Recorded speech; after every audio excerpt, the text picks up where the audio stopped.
Good afternoon, everyone. Thank you so much for joining us tonight or this afternoon.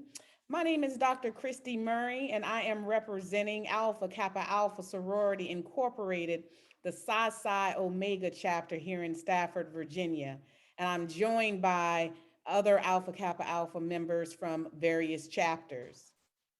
We want to welcome you to this afternoon's Summer Boot Camp Part 2 session on the SAT prep. Next slide.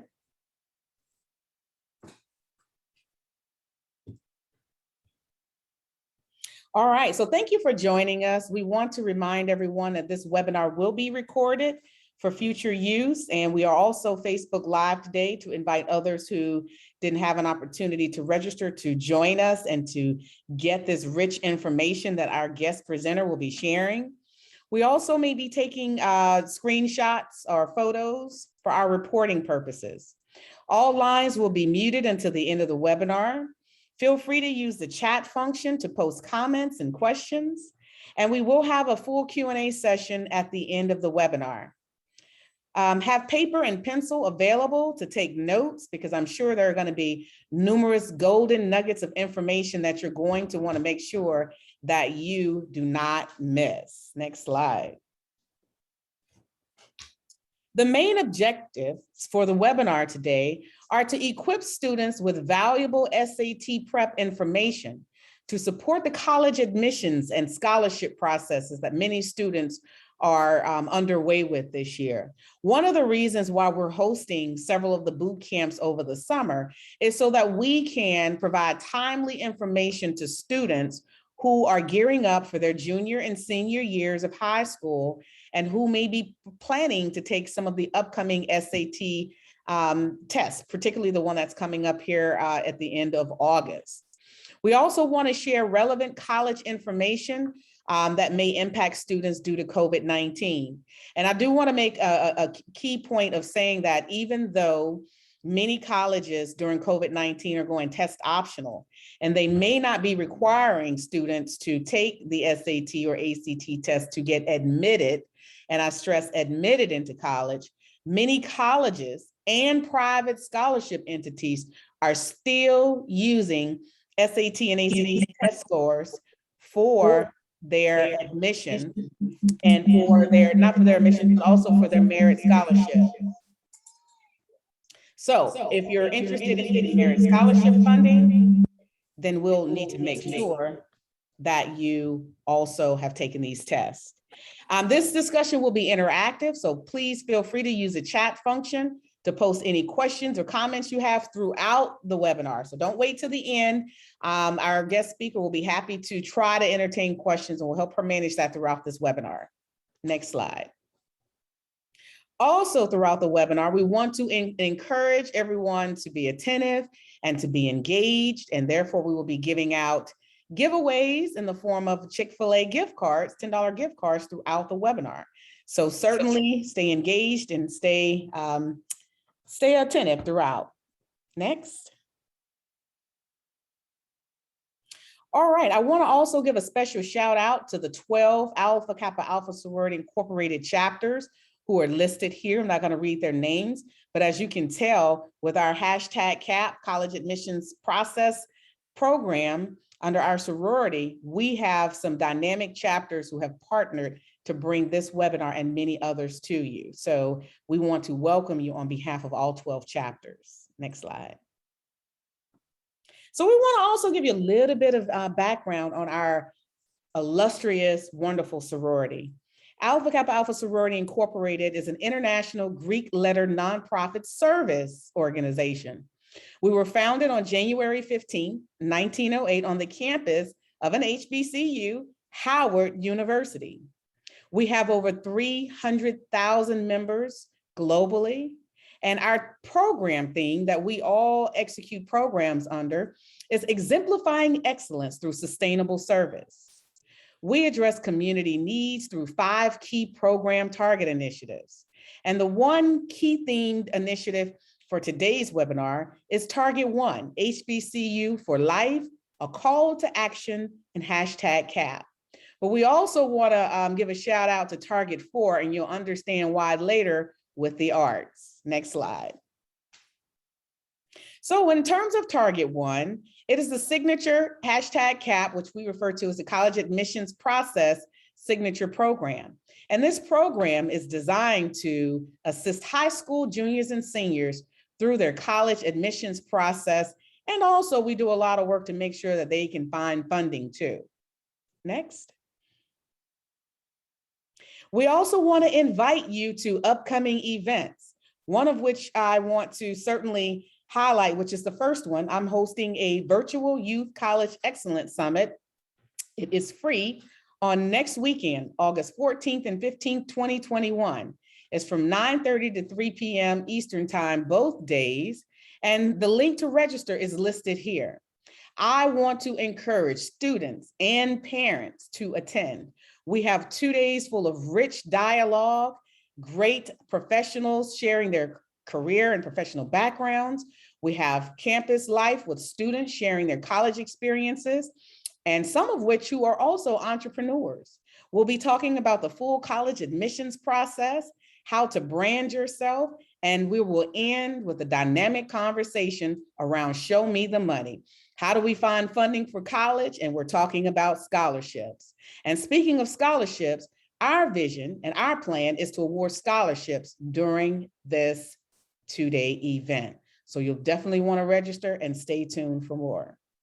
We also are excited to introduce the last part of our AKA Collaboration Bootcamp Part 3, where we will be also talking about ACT and having a prep webinar for students who plan to take the ACT test as well. So if you're joining us today and you're planning to take both the SAT and the ACT, or just one or the other, we certainly want to remind you that on August 29th, from 2 to 6 p.m. Eastern, there's also an opportunity to get up to speed on the ACT test.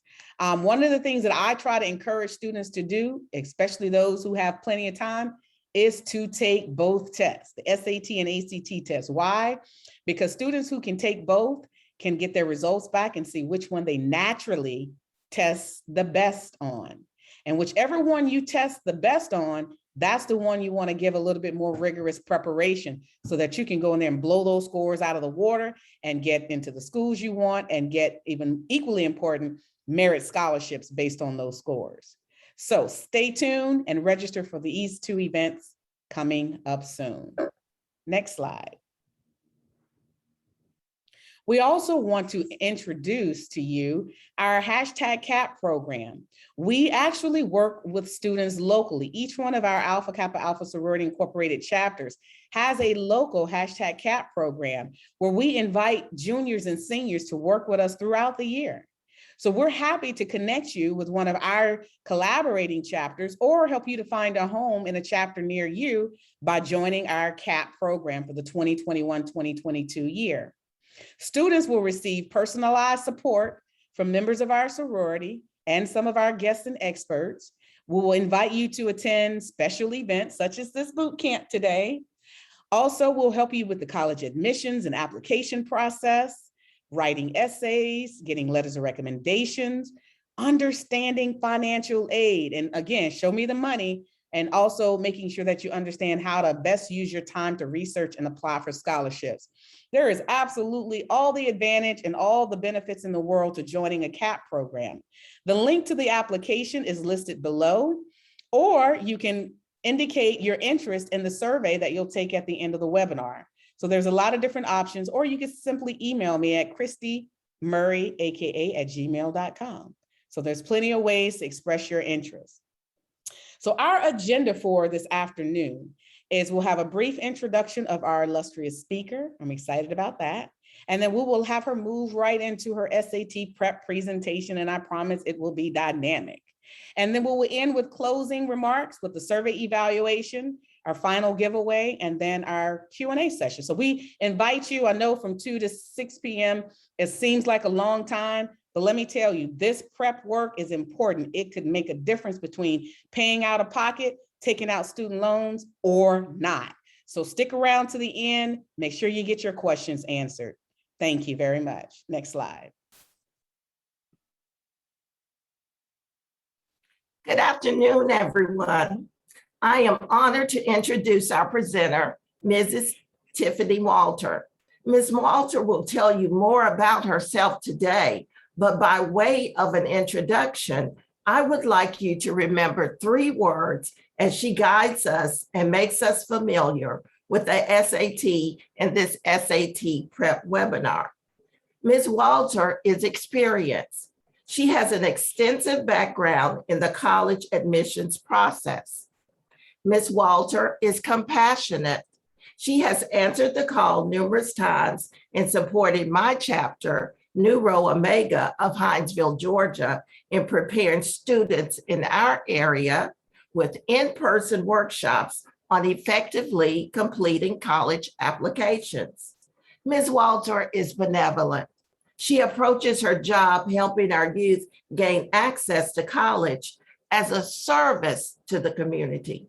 She goes beyond the call of duty by organizing college fairs composed of colleges and area businesses that support access to college. Experienced, compassionate, and benevolent are also key attributes to success in life. So we, the collaborative chapters of Alpha Kappa Alpha Sorority Incorporated, under the mentorship of Dr. Christy Murray, implore you to listen, learn, and apply the skills presented today to your college toolkit. Now, I joyfully present to you Ms. Tiffany Walters. Wow, thank you, thank you, thank you. Before I get started, I want to kind of set the mood a little bit. And Dr. Christy Murray talked a little bit about Target 4, and here is the reason why. I'm going to start off with a little song, and it goes something like this. You did not create me to worry. You did not create me to fear, but you created me to worship daily. So I'ma leave it all right here. My hands are raised because I surrender. Your will is what's best for me. I worship you because you're Jehovah Jireh. I bow before the King of Kings. I will trust in you, Lord. I will trust in you, Lord. I will put my trust in you.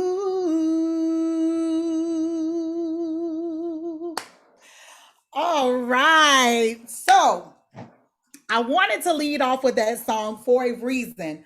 First of all, we all know that taking tests can be extremely daunting. We know that it can be scary. We know that it can be nerve-wracking. But me being a church girl, and just so you know, I am a minister. I am a spiritual life coach, a certified spiritual life coach. So I always like to yield to a higher spirit to kind of calm my nerves, even in the midst of me presenting today. You know, sometimes we can get a little nervous. So I always try to surrender and I just yield to a higher power. And so I'm asking that no matter what your spiritual background is, no matter what your religious preferences, I always try to preface everything that I do to say that you can do it, that you're going to be okay. And we have some wonderful people and some awesome women and men who are going to assist you through this process. So you're not alone. Trust the process. We're going to get you through it. Okay. So again, my name is Tiffany Walters, and gosh, I have been working in college admissions, well, higher education, I'm not going to tell my age, but probably longer than some of you who are actually on this call today. I have been working in higher education for 17 years, particularly working in admissions for the past 14. So I appreciate Mrs. Vicky Hobbs for that awesome introduction to say, yes, I am extremely compassionate about assisting students in getting to their next level. So right now, we're going to talk a lot today. There's a lot to impact. Please open up your, use the chat room to ask any questions. Please, please, please have your pen, have your paper, pencil, whatever it is to take notes, because I want to make sure that we actually do a thorough assessment of the SAT. And I think a lot of times when we go in and we take tests, we are oftentimes unprepared. And what I want to make sure today that is not the case, that we are going to pick the SAT apart. And so let's talk about a little bit some of the things that we're going to discover today. So we're going to thoroughly take a look inside the SAT. What do you need to know about that test? What are some of the key components of the SAT? Then we're going to break it down to, okay, so you've gone through that. Now let's take the test. What are some things that you need to know before you actually walk in to take your test? How do you register for the test? What do you need to get started with that process? Then we're going to break down the actual test score. So if you've taken the test, now you've gotten scores, and we're going to talk about my acronym called GUS. And GUS is getting the scores, understanding the scores, and sending the scores, GUS. So we're going to talk a little bit about that. And then finally, we're going to talk about the college admissions process. So what I wanted to share with you about me is that, yes, I have been working in college admissions for the past 14 years. And currently, I serve as the director of admissions at a local technical college here in the city of Savannah, Savannah Technical College. But as you can see, I am a proud person who always represents our beloved HBCU right here in the city of Savannah, Savannah State University, established in 1890.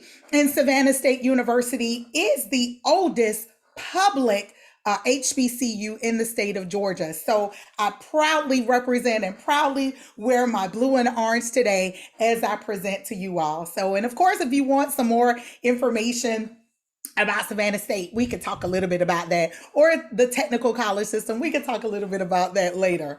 But just wanted to tell you, these are some of the things that we're going to talk about. So we got a lot to discover, a lot to unwrap, a lot to talk about. So I want to make sure that you are ready. So, in church, we kind of say, sit back and relax. I don't want you to sit back and relax. I want you to be engaged. I want you to be involved. I want you to be excited about the process of taking the SAT. And I am sure that you're going to get something out of this that you can take and that you can use. So we're going to give you information that you can certainly apply when you're ready to take that test. So let's get started. One of the things that I want to talk about with the SAT is that there was a overarching change to the SAT. And this started in 2016. Prior to 2016, several of you, some of our parents who are on, and our adults may remember that when you took the SAT, it had a lot of words on there that you probably will never ever use. It had concepts. It had things that just probably didn't make sense and was not applicable to our everyday language uses or things that we would do on a constant basis or even be able to recognize and understand. So SAT decided to do an overarching change to the structure of the test. So there is now a new testing format. So now the test is more focused on skills and knowledge at the heart of education. Okay. And so what it does, it measures some key things. It measures what you're learning in high school. That is important. What you need to succeed in college. That is important. And if you think it's about memorizing words, facts that aren't really relevant or applicable, I want you to think again about that, because now there are no secrets, there are no tricks, there's no cramming the night before, because it is all going to be information that you have built on probably since your primary years, as early as kindergarten, all the way throughout high school. So the same habits and choices that lead you to success in school will help you get ready for the SAT. So this is imperative. And I'm not trying to put anybody on the spot, but what I do want to tell you is that it is important that as long as you are doing what you need to do in school, you're listening, you're engaging, you're completing homework assignments, then guess what? The same information that you are doing in the high school classroom is honestly applicable to this test right now. So that's very, very important. So if you fool around in school, honey, sir, I don't think that you're going to be very good at mastering the skills of this particular test. So that's going to be important. So make sure that you follow the necessary tools for success in the classroom, because those are going to be the same things that will assist you while you're taking this test. So let's pick this apart. Inside the SAT test itself. So what we're going to do, we're going to start off with a video, and the very first portion of the test is to the reading, an introduction to the reading section. Okay, so we're going to talk about the reading section.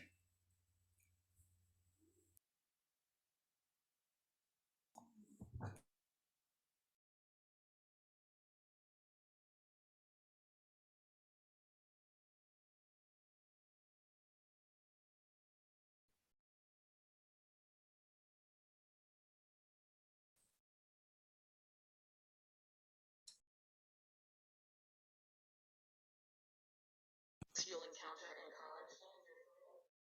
All of the questions are linked. We're not getting sound.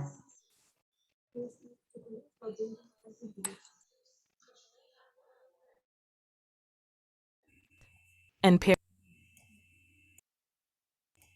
Can y'all not hear the sound? I'm sorry. Let's try again. You all can hear me though, right? You can hear me. Let's try it again.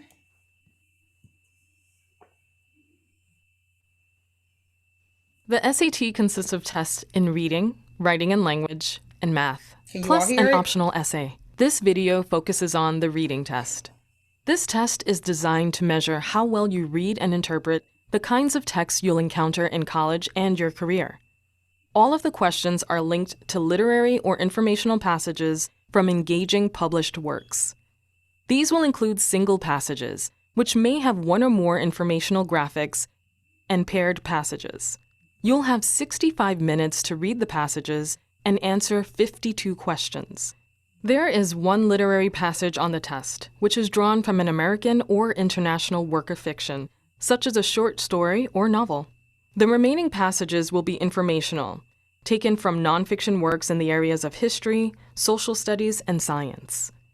Included in these nonfiction works will be a passage or pair of passages taken from the U.S. founding documents or the Great Global Conversation, works from around the world that focus on topics like freedom, justice, and human dignity. The purpose of each passage in the reading test might be to tell a story, make an argument, or explain a study or experiment.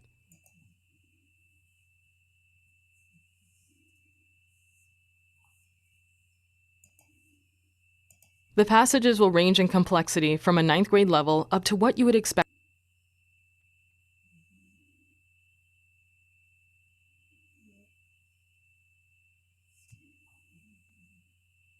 to see in the first year of college or other post-secondary training. The questions on the reading test fall into three main categories: information and ideas, questions that focus on what the passage says, directly or indirectly, rhetoric, questions that ask you to think about how the author conveys his or her meaning, and synthesis, questions that require you to draw conclusions and make connections between passages or between passages and informational graphics. For more information on the SAT reading test, check out satpractice.org, where you can get free hands-on practice.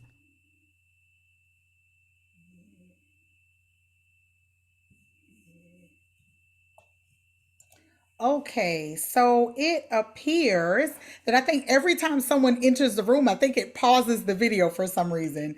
So that could be what's going on there. But you all can hear me. Am I correct? Everyone can hear me.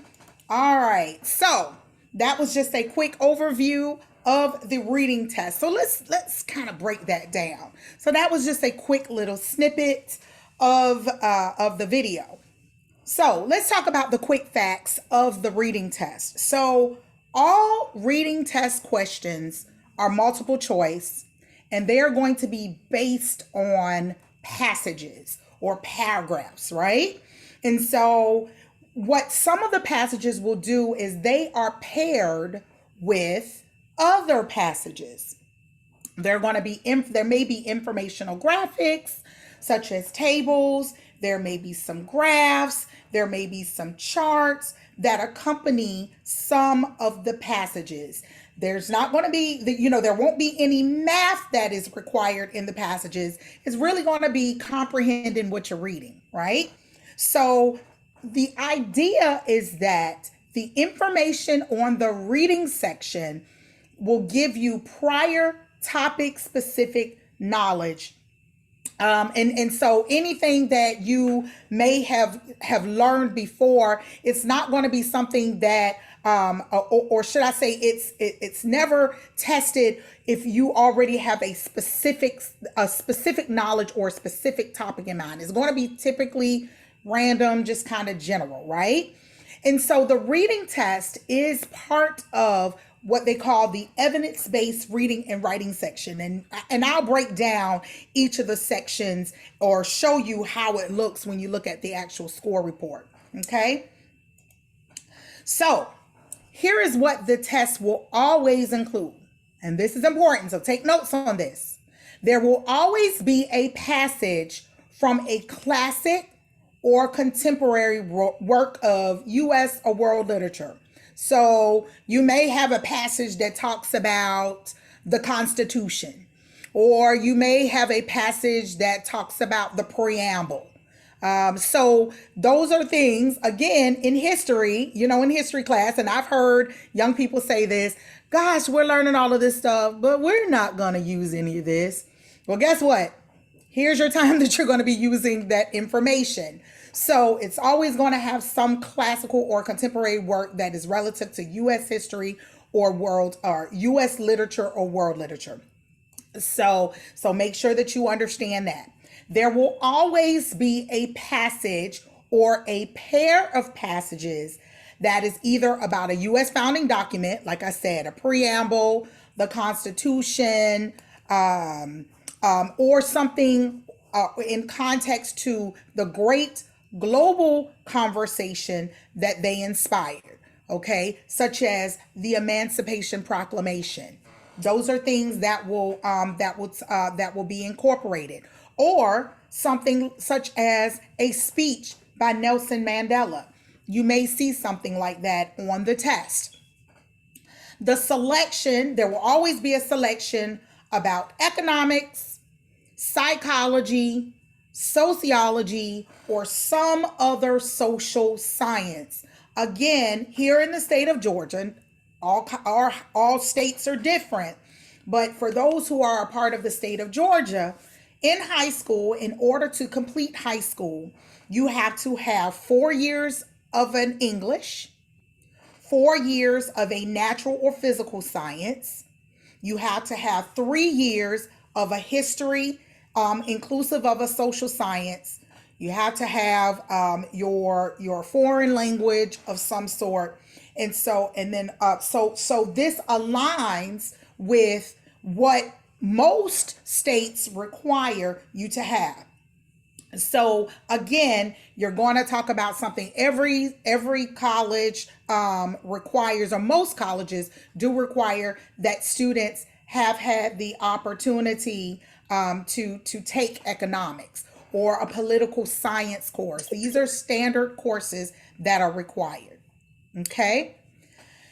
There will be 2 science passages, right? So one passage or possibly a pair of passages that examines the foundational concepts and developments of either an earth science, a biology, a chemistry, or physics. So again, now the SAT explores the specific things that you are learning in high school. And that's why I prefaced my speaking to you saying that you have to, it is imperative that you pay attention in high school. You pay attention to the assignments and the things that you are working on in high school, because it will be applicable to this test. Okay? So, how is the reading test measured? Well, it is measured under 3 components: command of evidence, words of context, and the analysis in history or social studies and in science. Okay, so let's pick that apart. So the command of evidence. So what are they really looking at? So what they're looking to do is that they want to find evidence in a passage or a pair of passages that best supports the answer to a previous question or serves as the basis for a reasonable conclusion. When we go over a couple of the sample questions, you'll see that.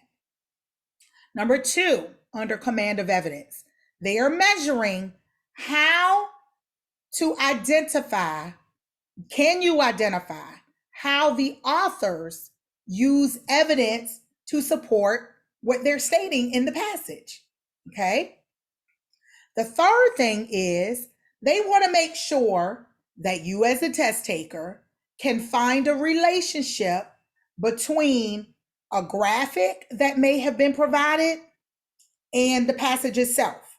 So kind of putting those 3 components together, okay? Let's talk about words and context. The words are ones. Right beside you. I've done that before. That meant you got it too hot. Okay, we need to mute someone's phone. Hello, can we mute? Can we please mute? Thank you.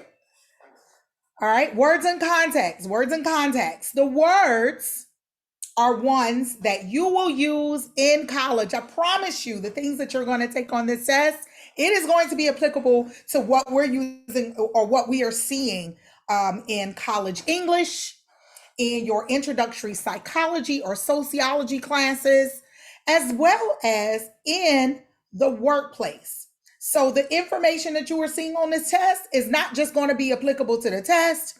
It will be used well beyond after the test day. And that is important. So here's some helpful hints with that. Use context clues in a passage to figure out what the word means, what the phrases may mean, and how it's being used. You're going to want to decide how the author's word choice will shape the overall tone, the meaning of the passage, the style of how it's presented, okay? These concepts are very important. So when you're reading, you have to read truly with comprehension, okay? And that's going to be important, okay? So now let's shift over to an analysis of either history and social studies, and then in science. What are they measuring?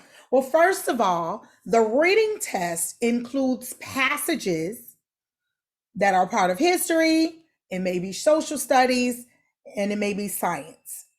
You're going to be asked questions that require you to draw on your reading skills that are needed to succeed in those subjects. Okay?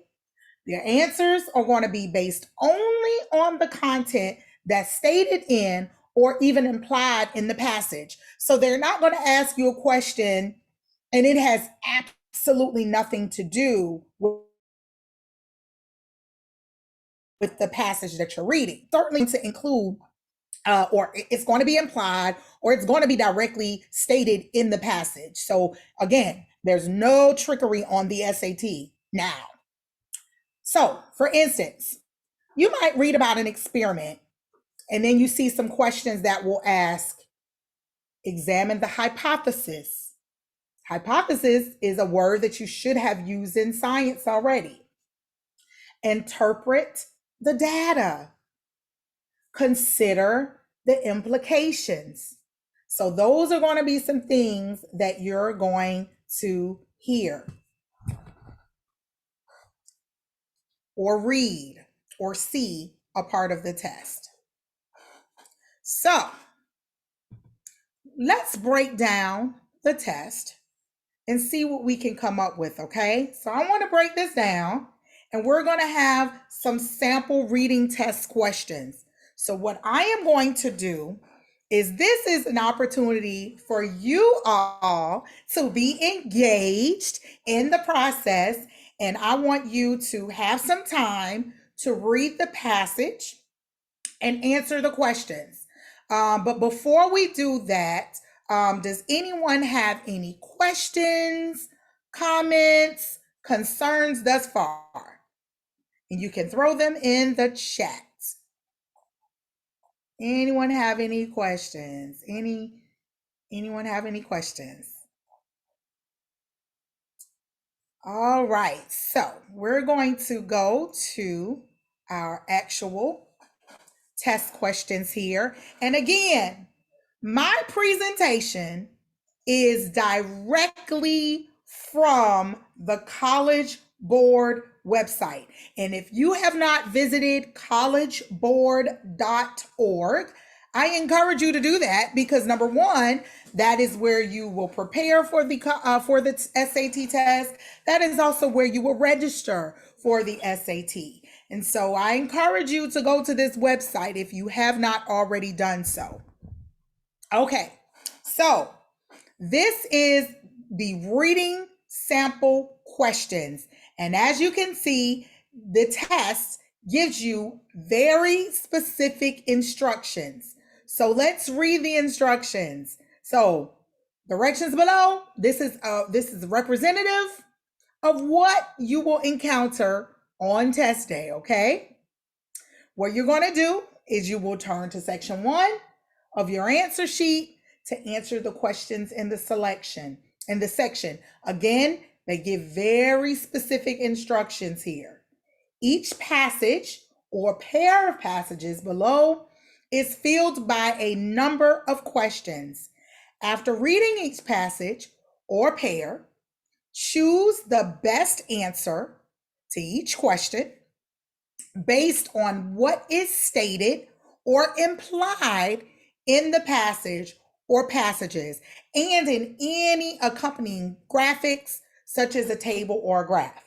Now, if you will be requesting or have been approved for the accommodations of assistive technology compatibility format, digital testing, they have a fully formatted version, which is a written version of this sample test. Please note that all testing accommodations, including requests for assistive technology, has to be approved. We will talk a little bit about that later in my presentation. But these are things that have to be approved in advance. And I'm going to tell you what is required and what is needed. So today, before we get into that, I'm going to, because we have now been on the call roughly about 45 or 40 minutes or so. So what I'm going to do is we are going to take a small break before we get into the actual sample part of this section. So we're going to take a small break, and then as we are taking this break, I will say let's take about a 5 minute break. So we will come back at 2:45. I'm going to grab me a bottle of water. And so then we're going to actually delve into the actual questions. Now, I know that some of my folks are very engaging and they like to kind of work through stuff kind of quickly. So I'm going to go ahead and open this up. For those of you who are interested in following along with this opportunity, you are welcome to go to the College Board website and you are going to look at the sample questions for the reading section of the SAT. Okay. So we're going to go over a few of these questions and kind of go over this process. Now, for those of you who want to wait along with me, that's fine. We can do that. And so what we're going to do, we're going to go over the passage, go over the questions, and kind of talk about why this answer is better than the other. But this is also an opportunity for you all to throw in the chat, throw out the answers. This is so I'm going to see just how engaged each of you are. So let's take about a 5 minute break and we will get ready for the questions for the sample SAT.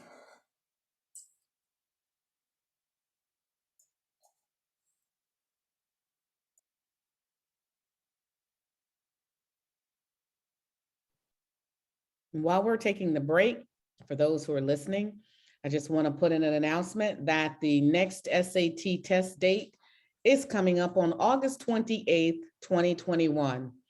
The late registration deadline is closely approaching. It's August 17th. So for those rising juniors and seniors who love to take the test in August, you have until August 17th to go to collegeboard.org to register for the test. So I highly recommend it, especially if you are a high school senior.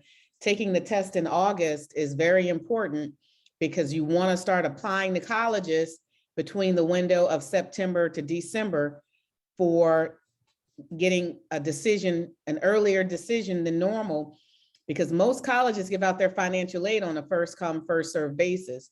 So those students who apply to school earlier and complete their free application for student aid, they are likely to find out their financial aid situation earlier. So all those things are important, and the SAT fits into that because you'll need those test scores to apply and to get scholarships. So I just wanted to put in that public service announcement during the break.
All right. So we're going to go ahead and get started with some of the questions.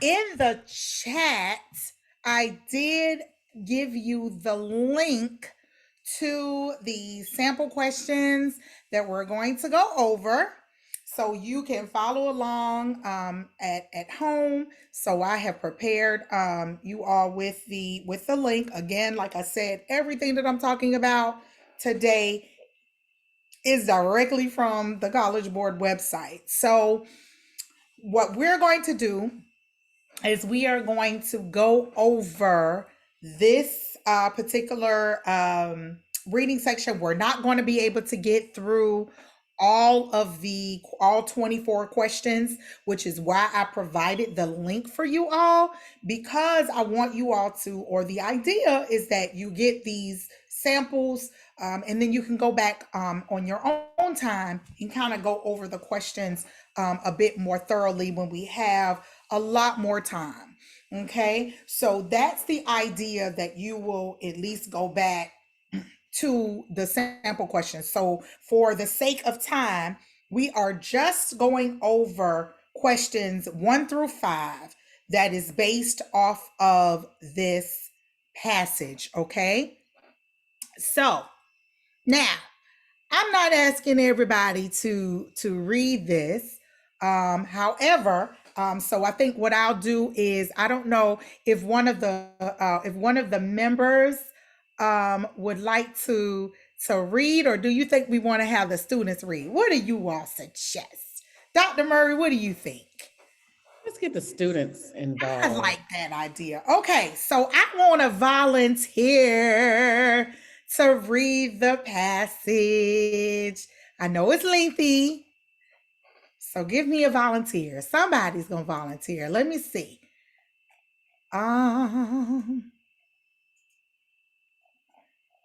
I don't see anybody. Jada Holloway has Jada, raised her hand. Jada raised her hand. Hi, Jade. Hey, Jada. Okay, wait a minute. Ask to unmute.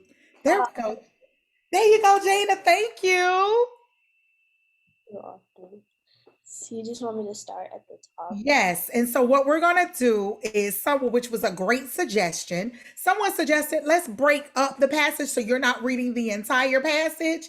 So if you could read for me until we get to right where it says the paragraph just before where it says number 15. So read until you get to the start of passage where you see number 15. Okay. Maddie Silver had lived under Ethan's roof for a year, and from early morning till they met at supper, he had frequent chances of seeing her. But no moments in her company were comparable to those when her arm in his, and her light step flying to keep time with his long stride. They walked back through the night to the farm. He had taken to the girl from the first day when he had driven over the flats to meet her. And she had smiled and waved to him from the train, crying out, "You must be Ethan," as she jumped down with her bundles. While he reflected, looking over her slight person, she don't look much on housework, but she ain't a fretter anyhow. But it was not only that the coming to his house of a bit of hopeful young life was like the lighting of a fire on a cold hearth. The girl was more than the bright, serviceable creature he had thought her. She had an eye to see and an ear to hear. He could show her things and tell her things, and taste the bliss of feeling that all he imparted left long reverberations and echoes he could wake at will. Thank you, Jada. So give me another volunteer to read from that paragraph down to, well, just read the next paragraph, because the next paragraph seems a little lengthy. So do we have another volunteer? Another volunteer. I'm looking through. Let's see.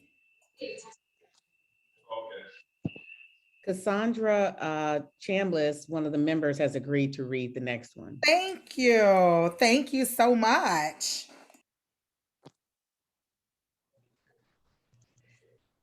It was during their night walks back to the farm that he felt most intensely the sweetness of this communion. He had always been more sensitive than the people about him to the appeal of natural beauty. His unfinished studies had given form to the sensibility, and even in his unhappiest moments, field and sky spoke to him with a deep and powerful persuasion. But hitherto, the emotion had remained in him as a silent ache, veiling with sadness the beauty that evoked it. He did not even know whether anyone else in the world felt as he did, or whether he was the sole victim of this mournful privilege. Then he learned that one other spirit had trembled with the same touch of wonder, that at his side, living under his roof and eating his bread, was a creature to whom he could say, "That's Orion down yonder. The big fellow to the right is Aldebaran. And bunch of little ones, like bees swarming, they're the Pleiades." Or whom he could hold entranced before a ledge of granite, thrusting up through the fern, while he unrolled the huge panorama of the Ice Age and the long dim stretches of succeeding time. The fact that admiration for his learning mingled with Maddie's wonder at what he taught was not the latest part of his pleasure. And there were other sensations, less definable, but more exquisite, which drew them together with a shock of silent joy. The cold red of sunset behind winter hills, the flight of cloud flocks over slopes of golden stubble, or the intensely blue shadows of hemlocks on sunlit snow. When she said to him once, "It looks just as if it was painted," it seemed to Ethan that the art of definition could go no farther, and that words had at last been found to utter his secret soul.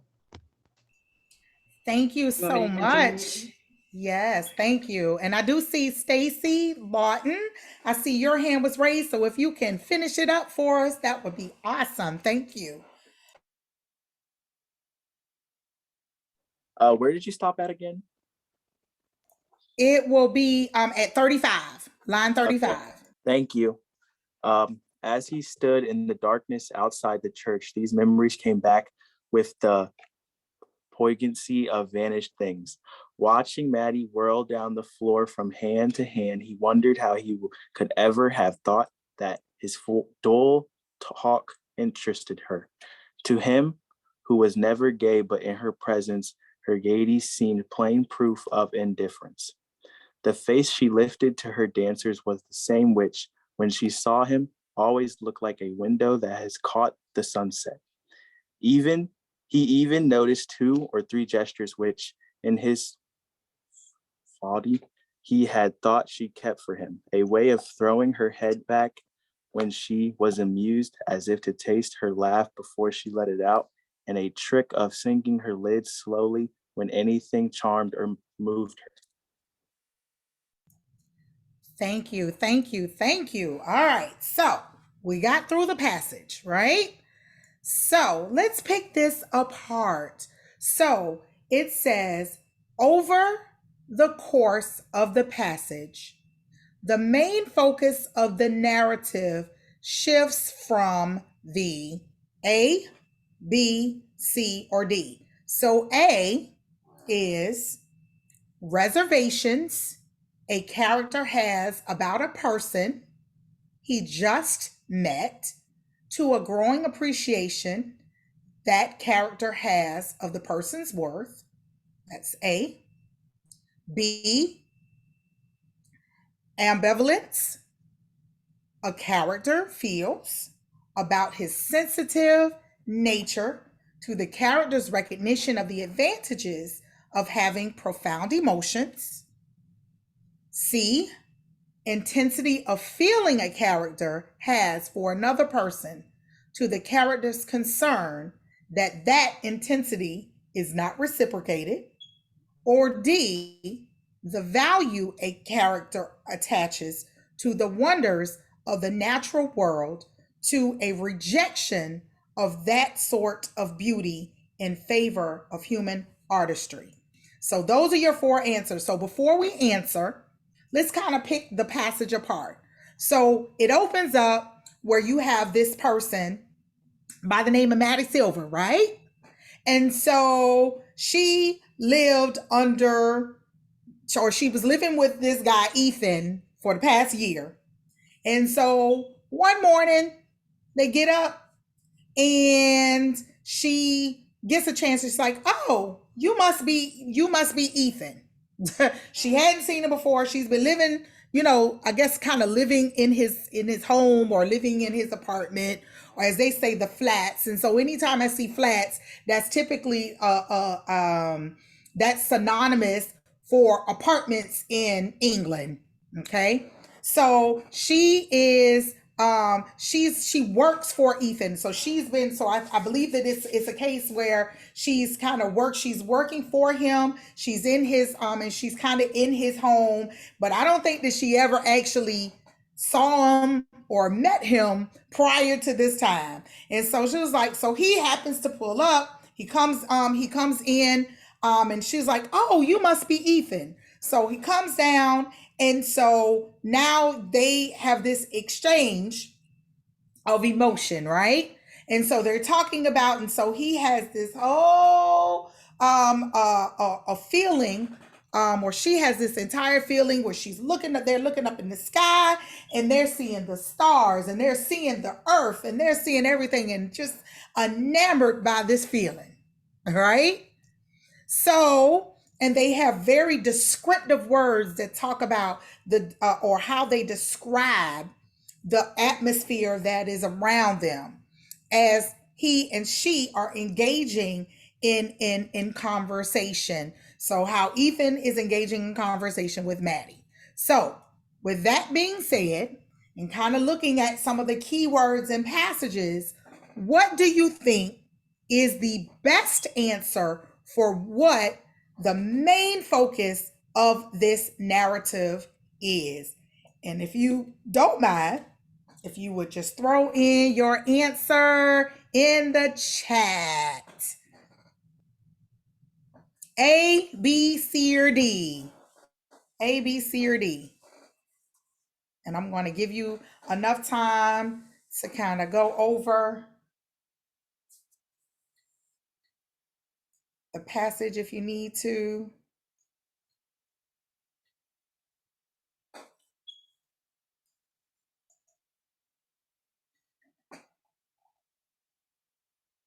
Okay. See some answers. I see some answers.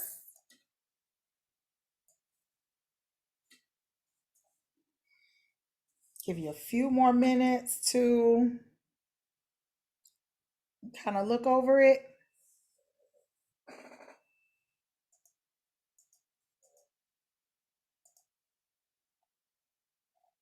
Going once, going twice. Okay, so we're going to pick this apart. So if you said that the answer is C, you are correct. Thank you for all of my C's. And so this is why C is the best answer. So the choice of C is the best answer because number one, the first paragraph traces the inception of Ethan's feelings for Maddie. Okay, so Ethan, and it gives very specific. So in line 4, it says he had taken to the girl from the first day. So when he first saw her, oh my gosh, he was in love. And saw her as, quote unquote, like the lightning of a fire on a cold hearth. Kind of reminds me of Janet Jackson. If you've ever listened, I'm a Janet Jackson fan. It says like a moth to a flame burnt by the fire. That's a line in one of her songs. And so that's kind of how we felt. He was just, oh Lord, she's beautiful. Oh my gosh. Okay. So then the second paragraph, which are lines 14 to 34, it focuses on the night walks back to the farm, right? And Ethan's elation in perceiving that quote unquote one other spirit trembled with the same touch of wonder that characterized his own. That was in line 21. And in other words, the main focus of the first two paragraphs is the intensity of how he was feeling towards Maddie. The last paragraph then kind of shifted focus a bit on the fact that he changed his perception because he sees Maddie in a social setting interacting with other guys, and he wonders, well, am I boring? Am I dumb? My conversations with her, they don't mean anything. And so he interprets her happiness with other people or entertaining conversation with other people as being indifferent to his feelings or being indifferent towards him, which is where it says plain proof of indifference. That's in line 38. And sees betrayal in the 2 or 3 gestures, which in his fatuity, he had thought she kept for him. In other words, she's entertaining conversation with other people, not really entertaining conversation with him. But in his mind, he thought that because she was there or she works for me or she's in my home or in my flat, that was kind of reserved for, her gesture should be reserved for me. So that's how we came up with C. So great job to everyone who answered C. And then what it does is it also goes down to tell you why choice A was not the most appropriate, or choice B, or either D. Now, based off of this passage, this question had a medium difficulty level, and the complexity of the passage was a little bit higher. So again, the objective of this particular passage is for you to describe the overall structure of the text, okay? So let's go to the next question. So question 2, again, is relative to this same passage. And so now it's asking, in the context of the passage, the author's use of the phrase, her light step, flying to keep time with his long stride, which is in line 3, is primarily meant to convey the idea that A, Ethan and Maddie share a powerful enthusiasm. B, Maddie strives to match the speed at which Ethan works. C, Maddie and Ethan playfully compete with each other. Or D, Ethan walks at a pace that frustrates Maddie. So again, remember in the former passage, the question was talking about their engagement with each other and how he, at first glance, he saw her, he was excited about seeing her. He was enamored by her. So again, in line 3, it says Maddie Silver had lived under Ethan's roof for a year, and from early morning till they met at supper, he had frequent chances of seeing her, but no moments in her company were comparable to those when her arm in his and her light step flying to keep time with his long stride, they walked back through the night to the farm. Okay, so that's where they're asking. So what do you think that line meant? Her light step, flying to keep time with his long stride. Throw in your answers. All right, I see several answers. I see several answers. Great job. Yes, yes, yes, yes, yes. If you said A, you are correct. Awesome. So yes, the author uses the phrase mainly to introduce the topic discussed at length in the second paragraph, namely his growing connection, seeing himself forming some sort of relationship with Maddie over time. So because he walks with her, does so many evening walks, and they share similar enthusiasm and excitement when seeing each other. That's what they're talking about. The phrase evokes an image of two people walking eagerly and they're in harmony with each other. So great job, everybody, on that one. All right. So question number 3.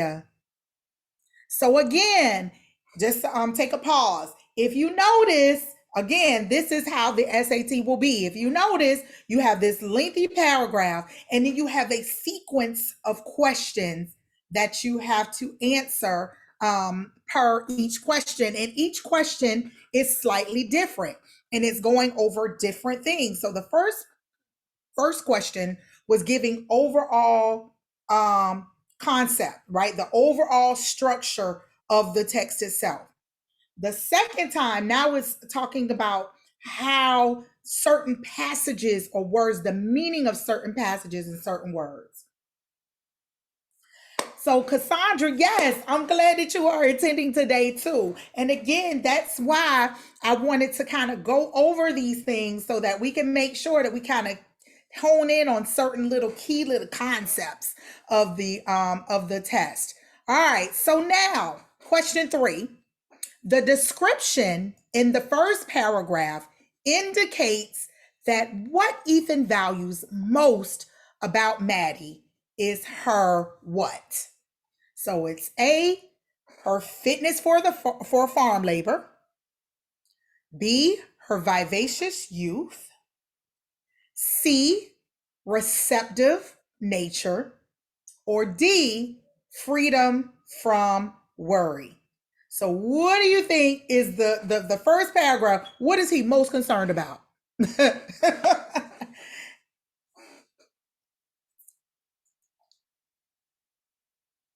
Yes, yes, yes, yes. So everyone who said C, absolutely. It's about, is she receptive to his feelings? And if you go throughout the paragraph, throughout the entire passage, it talks about specifically, hey, I'm having these long walks with her. I have all of these emotions and feelings, and she seems like she likes me, but I don't know if she really likes me. So yes, it is all about how is she receiving his gestures and why is she entertaining the gestures of others? So absolutely, absolutely. So again, that question was a little easier, the difficulty of that question. Again, we know that the passage is a little bit more complex.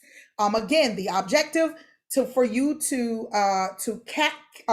characterize the relationship between the two individuals and how they're described in the passage. Okay. All right. So we got 2 more questions that we're going to do with this passage, and then we're going to move on to the next section, which is writing. All right. So number 4.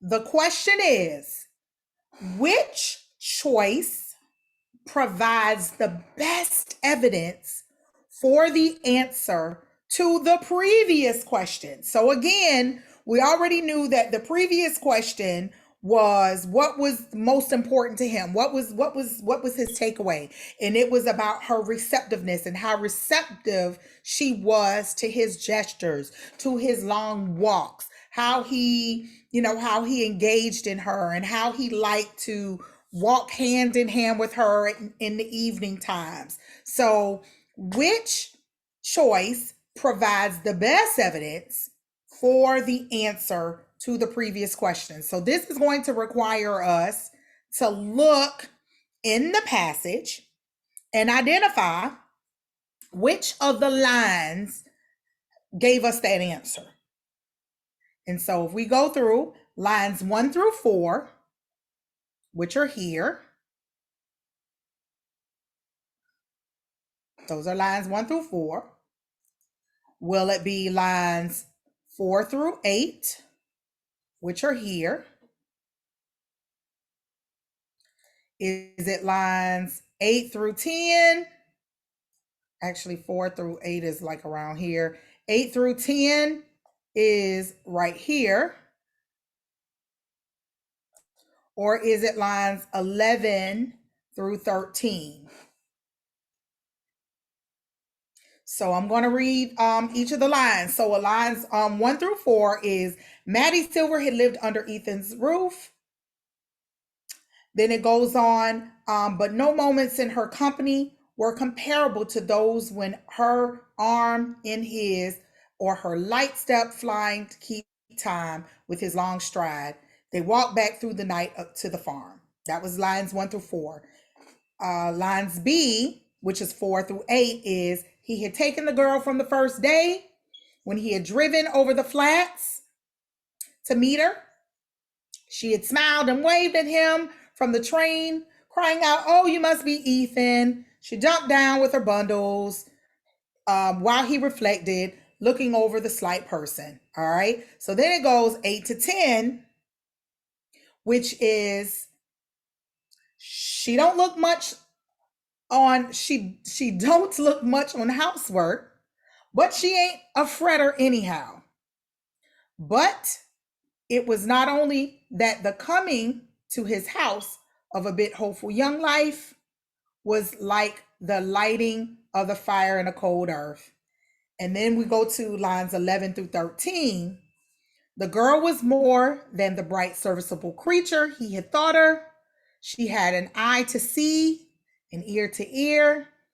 He could show her things, tell her things, and taste the bliss of feeling that all he imparted left long reverberations and echoes he could wake at will. All right, so which one do you think?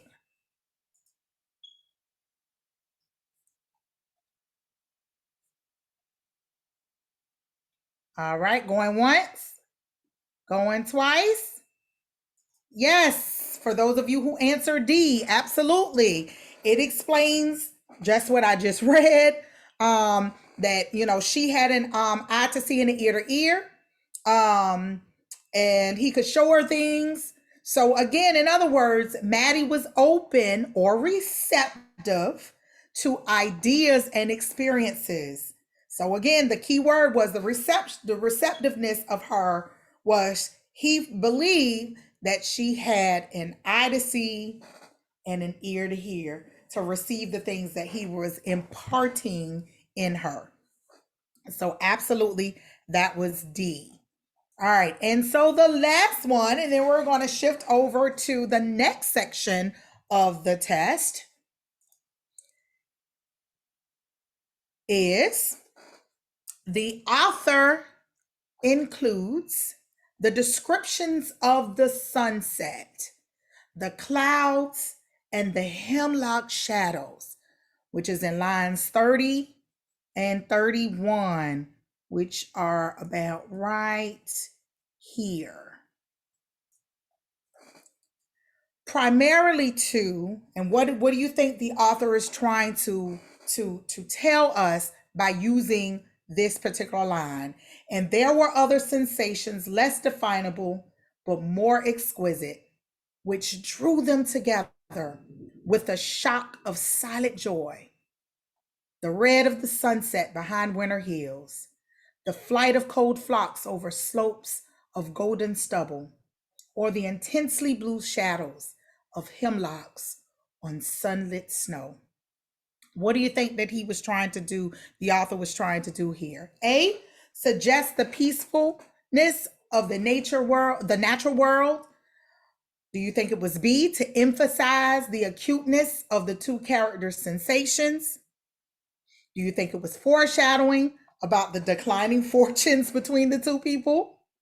Or do you think that it was to offer a sense of how fleeting time can be? What do you suggest? Last one, last one, last one.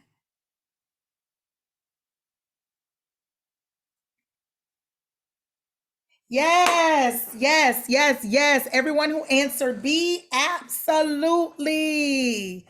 Yes, it was a direct description of their feelings or his feelings towards her and her feelings. It was a descriptive text to describe something natural to what they or he thought or he implied that they were feeling amongst each other. So again, according to the passage, Eachin and Maddie do not merely appreciate nature or see it as pretty or calm. Rather, they experience a powerful shock of silent joy when in the presence of natural beauty. So they had just a appreciation for what they saw. Good job, everyone. Great job, great job, great job. So I was told that I get to choose who gets the first gift card based off of their interaction. And so the first gift card that I think that I am going to award is Miss Jada Holloway, because Jada was the first person that raised her hand to participate and to interact and read a passage. So congratulations, Jada. Congratulations, Jada. Please make sure, Jada, that you enter your name and say that you are so send a message with your name, and we need to make sure that we have that you actually have registered for a session, and so that we can mail you your gift card. Okay, so if you don't mind, if you would send a private message to Dr. Murray, to Dr. Christy Murray, send her a private message with your name and your and your address. Okay, so thank you for engaging with me. I appreciate it. All right, so we're going to move on to our next section of the prep. So I'm going to pause my screen so that I can pull up the presentation again. Hold on just a second for me. And can you all see the presentation? Let's see. You can see it? Good deal. I believe everyone should be able to see it. Okay, so now we're going to go into the writing section. And again, I'm going to show another video to kind of give you an overview of the writing section. All right.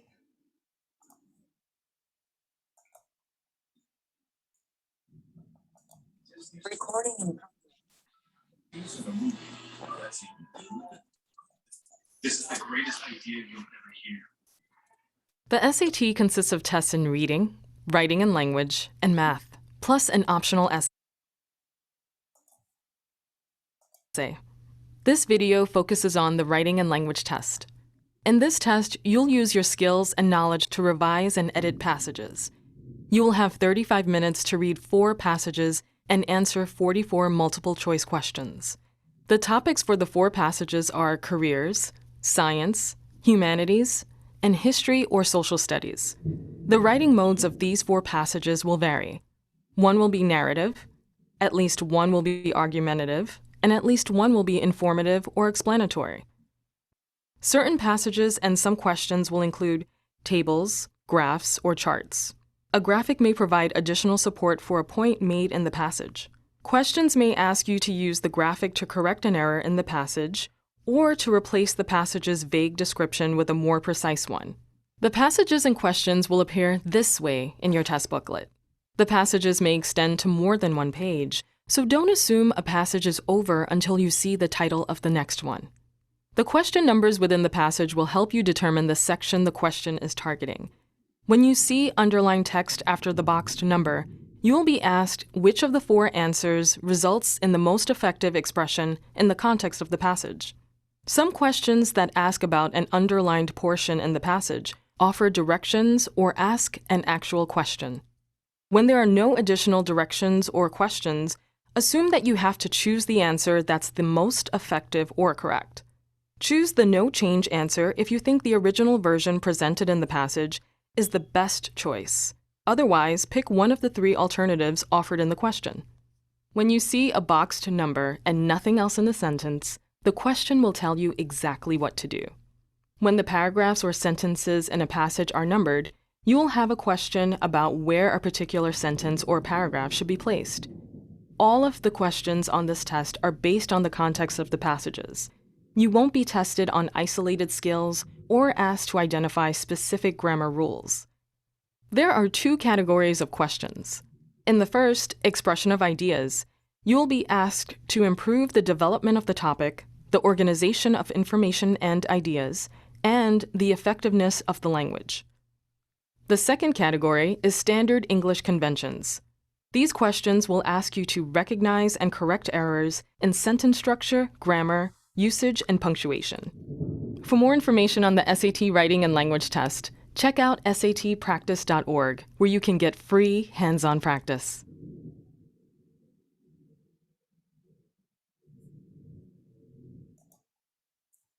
All right.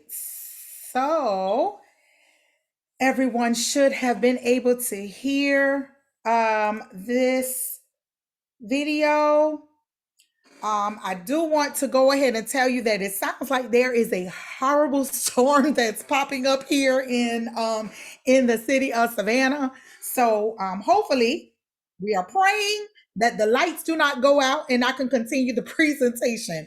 But it is thundering and lightning outside. So I did just want to tell you that. So if there is some sort of interruption or delay, that is the reason why, because it sounds like our typical summer storms are popping up as usual in the great state of Southeast Georgia. But anyway, the writing test. So with the writing test, all questions, again, are going to be multiple choice and based on the passages that you are going to see. Now, some passages may be accompanied by some informational graphics, such as tables. There may be some graphs that are included. There may be some charts, but again, should not be any math questions that are going to be asked or anything relative to doing math in the question. It'll just show a graph, it'll show a chart, something like that. Again, prior topic knowledge is never tested, okay? And then again, the writing and language test is a part of the evidence-based reading and writing sections of the test. So let's talk about what's going to happen in this section. So when you take the writing and language test, you'll do 3 things that we do all of the time, right? When we write and edit, you got to read, you got to find the mistakes or any weaknesses in what we're reading or what has been written, and you have to fix them. That's pretty standard when you're even in high school, when you're writing, when your English teacher says, well, you have to do an essay or you have to write a paper. This is essentially what you're doing. So the SAT is asking you to do the same thing. The only difference is you're just doing it in a certain time frame. To answer some of the questions, you'll need to look closely at a single sentence. But then there are other passages that may require reading the entire piece or interpreting a graphic that may be included in the piece, okay? So the passages you improve will range from nonfiction narratives. It might be about careers. It could be about social studies and history. It could be the humanities, it could be science. So it's a wide range of various arguments, various topics, okay? So it's going to measure some specific things. This section is going to measure 5 different components. Again, the command of evidence, just like I talked about in the reading, words in context, just like the reading section, analysis in history, social studies, and science, just like I talked about in reading. But now they've added 2 additional sections of understanding, which is expression of ideas and standard English conventions. And let's talk about that. So, of course, with the command of evidence, similar to reading, is you're going to want to improve the way passages develop information and ideas, okay? For instance, you might choose an answer that sharpens an argument or sharpens the claim of an argument, or it adds to supporting details that make that argument relevant, okay? So that's your command of evidence. Words in context. Now we are looking at some of the questions are going to ask you to improve word choices. We all know that there are synonyms. There are words that may be the same. And so it may be asking you, let's improve what choice of words we're using here. You'll need to choose the best words to use based on the text surrounding them. And so eventually, or overall, your goal will be to make a passage more precise and more concise. Or you're going to improve the syntax, the style, and the tone of what you're reading and what has been written, okay? So the analysis of history, social studies, and in science. So here, you'll be asked to read passages about topics in history, social studies, science, and you're going to ask to do so with a critical eye. You're going to need to make editorial decisions, and you're going to have to improve on that passage, okay? So you're going to have to be really keen and really sharp on what you're reading and having a full understanding and assessment of what you're reading that has been written, okay? So now we're talking about the expression of ideas. So some questions ask about a passage's organization and its impact on that passage, okay? For instance, you'll be asked which words or structural changes can improve how well it makes its point, right? Or how well the sentence or the passages connect together. So you're going to want to be able to express or be able to articulate what has been written and what you're asking to reassess or to edit. And finally, the standard of English conventions. So what this means is that this is about building blocks of writing. Again, I told you the SAT is all about what you've learned throughout school, right? So it's asking you about sentence structure. It's asking about usage and punctuation. So you might be asked to change the words. You might be asked to change the clauses, sentences, and punctuation. So some topics that are covered are verb tense, parallel construction, subject-verb agreement, and comma use. All right, so let me take a pause right there. Being in higher education, and I am certain that if any of you have participated in the college essay workshop previously, one of the things that I am certain was already presented to you, and if you have not heard this, is that it is imperative that your generation, our younger generation, the current generation, they are used to using what I call text talk, right? So often times when you all write paragraphs, when you write papers, college essays, entrance letters, things of that nature, you write as you text. And we all know that oftentimes when you text, you're shortening the word or you're using abbreviations for words, you use lots of emojis and things of that nature. So the art of writing has somewhat been lost a little bit with our current generation who is used to text talking or talking, based off of like social media, which you only have limited number of characters that you have to articulate your an expression or articulate what you want to say. You only have certain characters, so so you will abbreviate, or you'll use instead of typing out "I'm on my way," you will put OMW, or shaking my head, SHM, or SMH.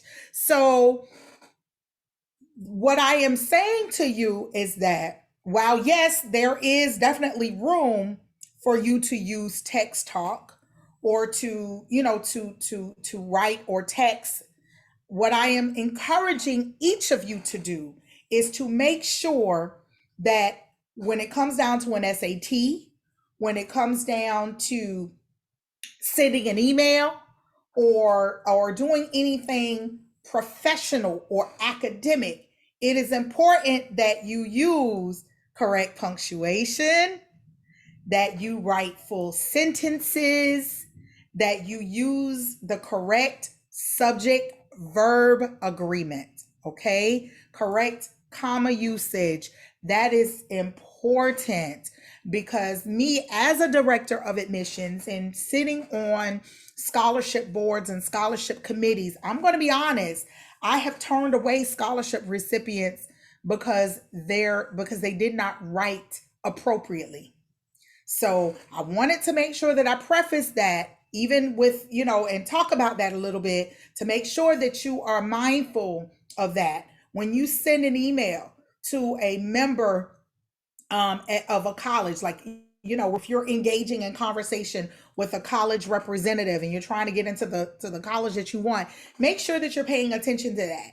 And that is also important here in this particular section of the test, that we are seeing a decline on the higher education side. We're seeing, in the college classroom, we're seeing a decline in students properly knowing how to write.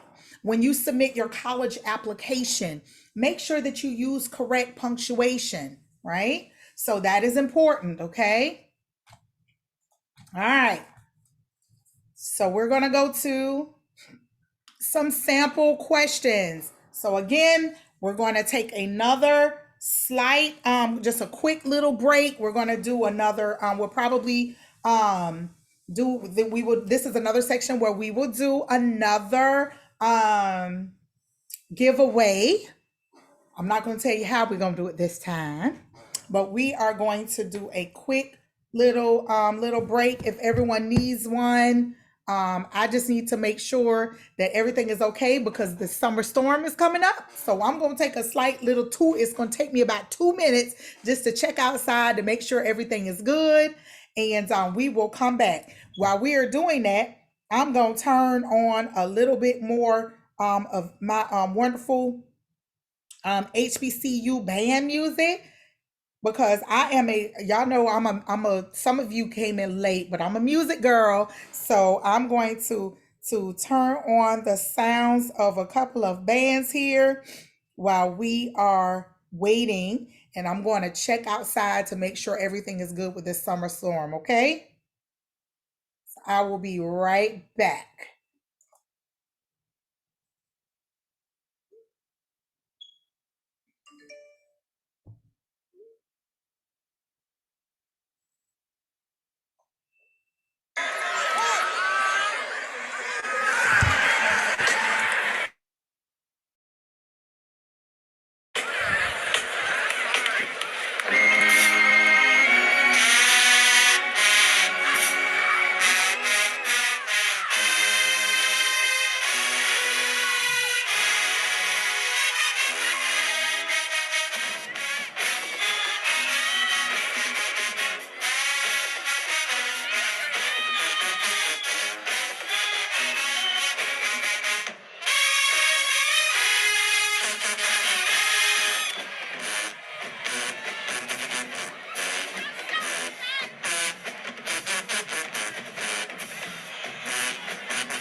Okay, we are back. I just wanted to make sure that everything was good outside. All right. So we are now at the writing and language sample questions.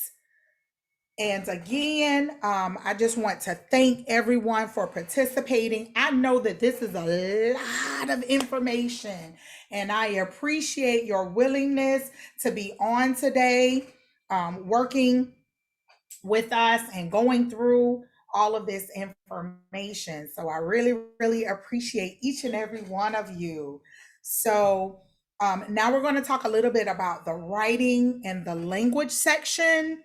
And then shortly after that, then we're going to go into the math section. So again, this is an opportunity for each of you to engage in participation, right? So the introduction, writing and language. So here are the directions. Again, this is exactly how the test is going to populate.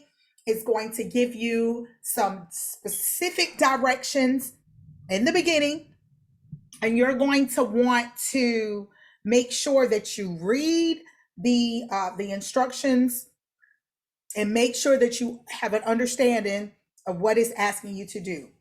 Okay, so it'll say turn to section 2. We're here. Each passage below is accompanied by a number of questions. For some questions, you will consider how the passage might be revised to improve the expression of ideas. For other questions, you will consider how the passage might be edited to correct errors in sentence structure, usage, or punctuation, just as I had already previously mentioned.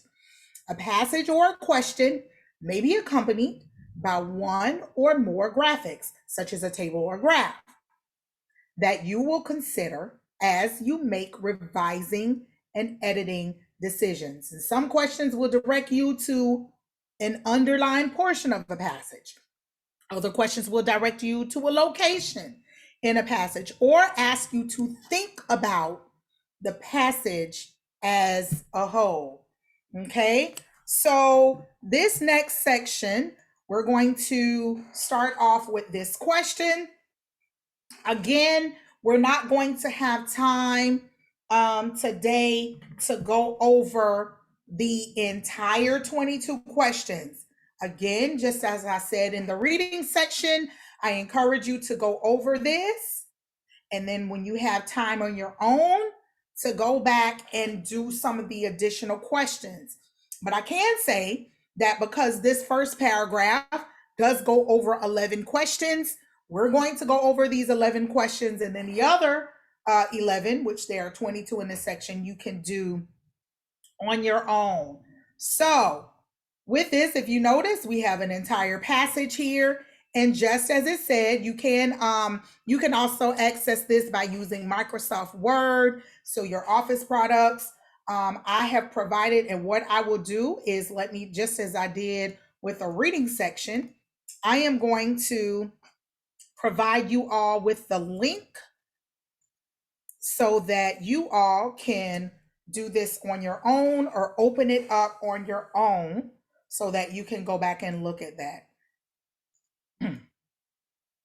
And yes, as Miss Bernice said, it is storming in the Hinesville area. The storm is also this way as well. So again, if there are any interruptions, we do apologize, but we are experiencing some bad weather here.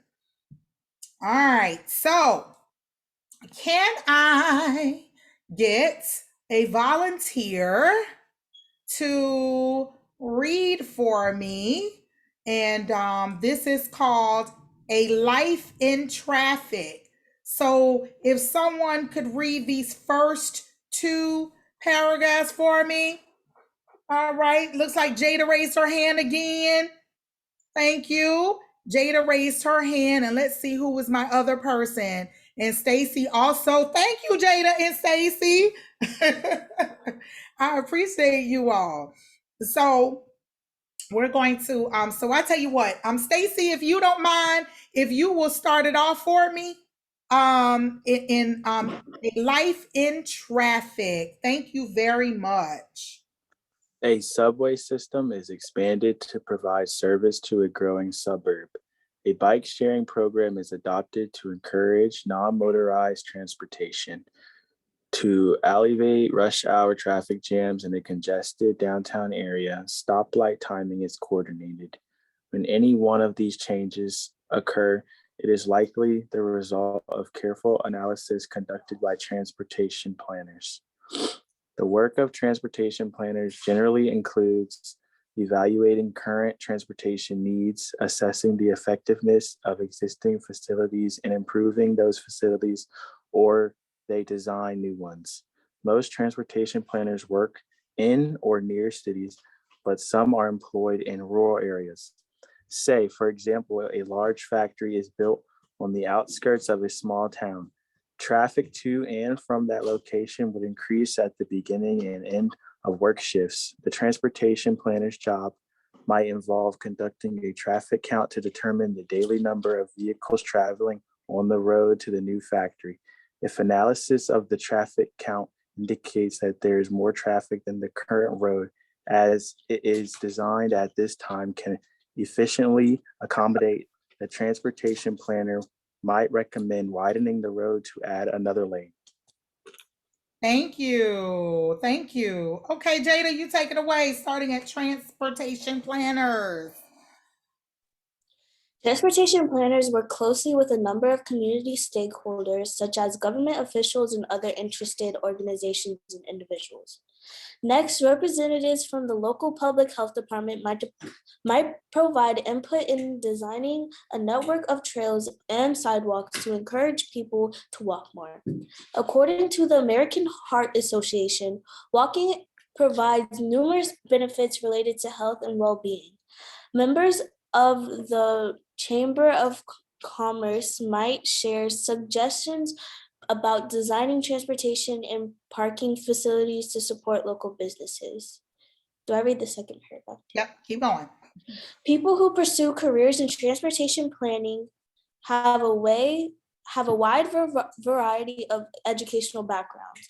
A 2-year degree in transportation technology may be sufficient for some entry-level jobs in the field.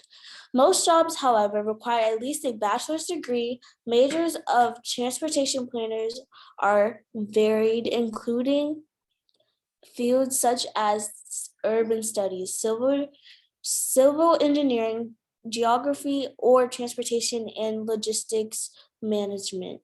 For many positions in the field, a master's degree is required. Keep going. Yep, go ahead and finish it out for me, please. Okay. Transportation planners perform critical work within the broader fields of urban and regional planning. As of 2010, there were approximately 40,300 urban and regional planners employed in the United States. The United States Bureau of Labor Statistics forecasts steady job growth in the field, projecting that 16% of new jobs in all occupations will be related to urban and regional planning. Population growth and concerns about environmental sustainability are expected to spur the need for transportation planning professionals. Thank you, thank you, thank you. And as you can see, there is a graph here that talks about urban and regional planners, and it shows the percent increase in employment that is projected between 2010 and 2020. And then it shows the different positions. So social scientists and related workers, it shows the percentage of increase in the need for urban and regional planners. And then you see the urban and regional planners, and then you see the total of all occupations. And this is adapted from the United States Bureau of Labor Statistics Employment Projections Program. All occupations includes all occupations in the United States economy. So one of the things that I did want to highlight about the SAT is they will also use actual data that you can pull from the, such as this, the Bureau of Labor Statistics. And just a harmless plug for urban planners and and regional planners going into logistics management and some of those things. In the first paragraph, it talked about going into, there was the paragraph, the third paragraph, when it talks about starting at 9, where it talks about entry-level job fields and entry-level positions. Don't rule out your 2-year institutions, because you can go into the workforce, which is what I do. I work at Savannah Technical College, and we are assisting, or our motto is, we are the college that works, which means that our job, our role and responsibility is to teach a trade or a skill to get individuals in the state of Georgia to work. And so when life happens, and if you don't have the opportunity to go to the 4-year of your choice or the HBCU of your choice, I definitely encourage you to look at the opportunity to attend a 2-year institution. I also encourage you, if you have not already done this, haven't heard about it, or don't know about it, most states have a program called dual enrollment or joint enrollment. That is an opportunity for you in the high school to be able to take classes at a local college. And so they have it throughout, most states have a similar program. Find out what the options are for you to participate in those opportunities. In most cases, it is a free, it's a free education, a free college education, an opportunity for you to take college classes while you are still in high school at little to no cost to you. So that will help you help your parents absorb some of the cost that is required to go to colleges and universities. So when you do get that national merit scholarship, or when you do get an opportunity to take advantage of the scholarships that Dr. Christy Murray is talking about, if you decide to participate in her Student Expo, or some of the other organizations such as Alpha Kappa Alpha Sorority Incorporated, or some of the other civic organizations, you're going to want to make sure that you take advantage of those opportunities and make better use or good use of the money. So participating in dual enrollment allows you to do that. So if you haven't already thought about it or not doing it, I encourage you to look into that. Okay, so I'm off my soapbox. I get into admissions director mode quick oftentimes, so I sometimes have to reel myself back in. All right, so thank you to Stacy and thank you to Jada for reading this passage. So the first question is, what choice best maintains the sentence pattern already established in the paragraph? Okay, so what it is doing is, so we have the entire paragraph here, right? We have the entire passage, and it is asking which choice best maintains the pattern already established. So number 1, there's no change at all, right? So remember, you can add that, you can use that. Is it B, coordinating stoplight timing can help alleviate rush hour traffic jams in a congested downtown area?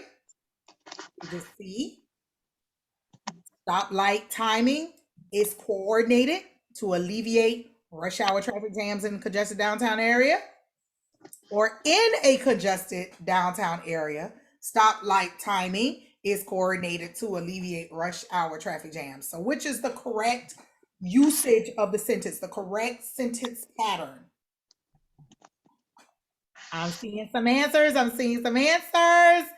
Absolutely. Choice C, yes, is the best answer, because it most closely maintains the sentence pattern established by the 2 preceding sentences which begin with a noun and passive verb phrase. A subway system is expanded. A bike sharing program is adopted. So absolutely, absolutely. Great job, everyone. Great job. So that question, according to this, would be minimum. It's going to be it's like a medium question level or difficulty level of question. And the passage complexity is a little bit lower. Let's see here. So we're going to go to the next question. So the next question, and again, questions 1 through 11 are all about this one specific passage. And that is something else that you're going to want to make sure that you pay attention to. When you are doing the test, you're going to want to make sure that you know how many questions are using this passage. Because what we don't want you to do is not pay attention to it. And then when you get to the next set of questions, you're like, wait a minute, this doesn't make sense. Okay, so pay attention. So it should tell you, the instructions should say questions 1 through 5 or 3 through 6 or 10 through 15 is going to be based off of this material. Okay. All right, so question number 2, you're going to select an answer. I think that they forgot to give us the, okay. So for question number 2, we're right here. So this was the first one. So right here, it says occur, it is, right?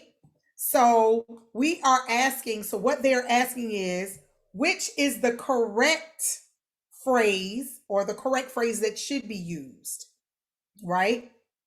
I think they already gave us the answer on this one. I think this was a typo in the so we're just going to skip this one. This was a typo because they didn't give us, so occur it is the correct way. So I don't know. I think that they forgot to, or the College Board forgot to ask the question at the top. So we're going to skip through this one. So that was a mistake on their website.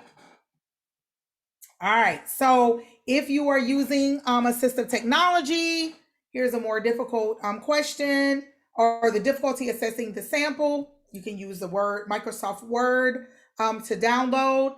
Questions 1 through 11 are based on the following and supplementary material. Okay, so they design. Okay, so the work of transportation planners generally includes evaluating current transportation needs, assessing the effectiveness of existing facilities, and improving those facilities, or they design new ones. All right. So what it is asking is, what is the correct way that that statement, that phrase should be written, right? So we're going to read this sentence one more time. The work of transportation planners generally includes evaluating current transportation needs, assessing the effectiveness of existing facilities, and improving those facilities, or is it no change? We keep it as it is. To design new ones. Is it or designing new ones, which is C, or design new ones? What do you think is the correct answer?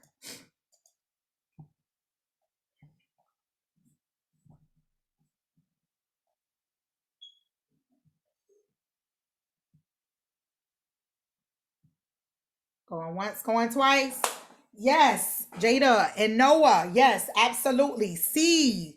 The answer is C. So it should be or designing new ones. Absolutely correct. Thank you. Thank you. Thank you. All right.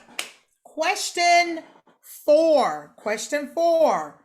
Which choice results in the most effective transition to the information that follows in the paragraph. So we're right here. So again, we are looking at this sentence. So number 4 is right here. So I'm going to read the sentence. Most transportation planners work in or near cities, but some are employed in rural areas. So the question is, which choice results in the most effective transition to the information that follows in the paragraph? So after that, it says, say, for example, ... So out of this, do you think that there needs to be a change in how they've written this sentence? Most transportation planners work in or near cities, but some are employed in rural areas. Do you think B, it needs to change where job opportunities are more plentiful? Do you think it needs to be C, and the majority are employed by government agencies? Or D, we just need to delete the underlying portion and end the sentence with the period? So again, it says most transportation planners work in or near cities, but some are employed in rural areas. Say, for example, a large factory is built on the outskirts of a small town. Traffic to and from the location would increase at the beginning and end of the work shift. So essentially what it is asking is it necessary for you to add that, for example, after that? And if you do, should we say where jobs are more plentiful and the majority are employed by government agencies? Should we just delete the entire portion at all, altogether? Or is there not a change, or should we not change it at all?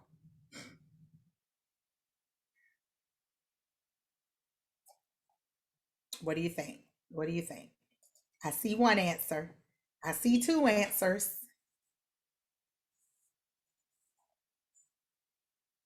Going once, going twice. And you are correct. Yes. Choice A. Choice A is the best answer because it effectively signals the shift in the paragraph to the example of the work a transportation planner might perform if he or she were employed in a rural area. And then it asks to consider the effects of building a new factory, which is on the outskirts of a small town. So it was a solid transition. So absolutely. So again, these are things that you're going to want to pay attention to when you are completing the writing section of the SAT. All right. So let's move to question number 5. Question number 5. Same thing. It is asking about the transition, right? So we're asking about the transition. So now that we've gotten through the traffic to and from the location would increase at the beginning and end of the work shift. So then it says the transportation planner's job might involve conducting a traffic count to determine the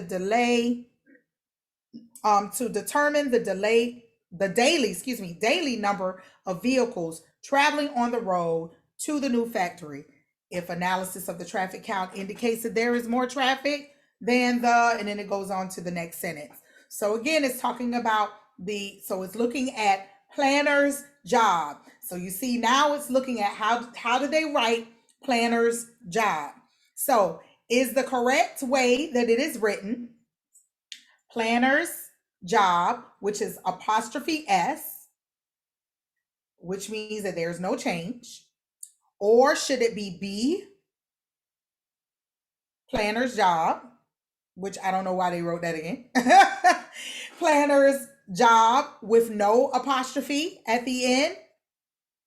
And it looks like they put it again the second time. So that's something else. Pay attention on the SAT if they repeat answers. Because to my understanding, they're not supposed to repeat the same answer. So I don't know if this is just a glitch on the website. or if it is, something going on weird with with the sample. Jada, I did see your question. Go ahead and ask your question. They didn't repeat the answers. Some of the answers have commas at the end, and some of That's it. She saw it. Great job, Jada. You are on point, girl. Thank you. Yes. So you see that? So see again, I did that on purpose. I did that on purpose. She caught it. She caught it. I was gonna wait until after y'all finish to see what it is. So absolutely. So you have commas, you have and then you have apostrophes there. And so I'm glad that you did that. So yes. So the answer is yes, it is B is the answer to this question.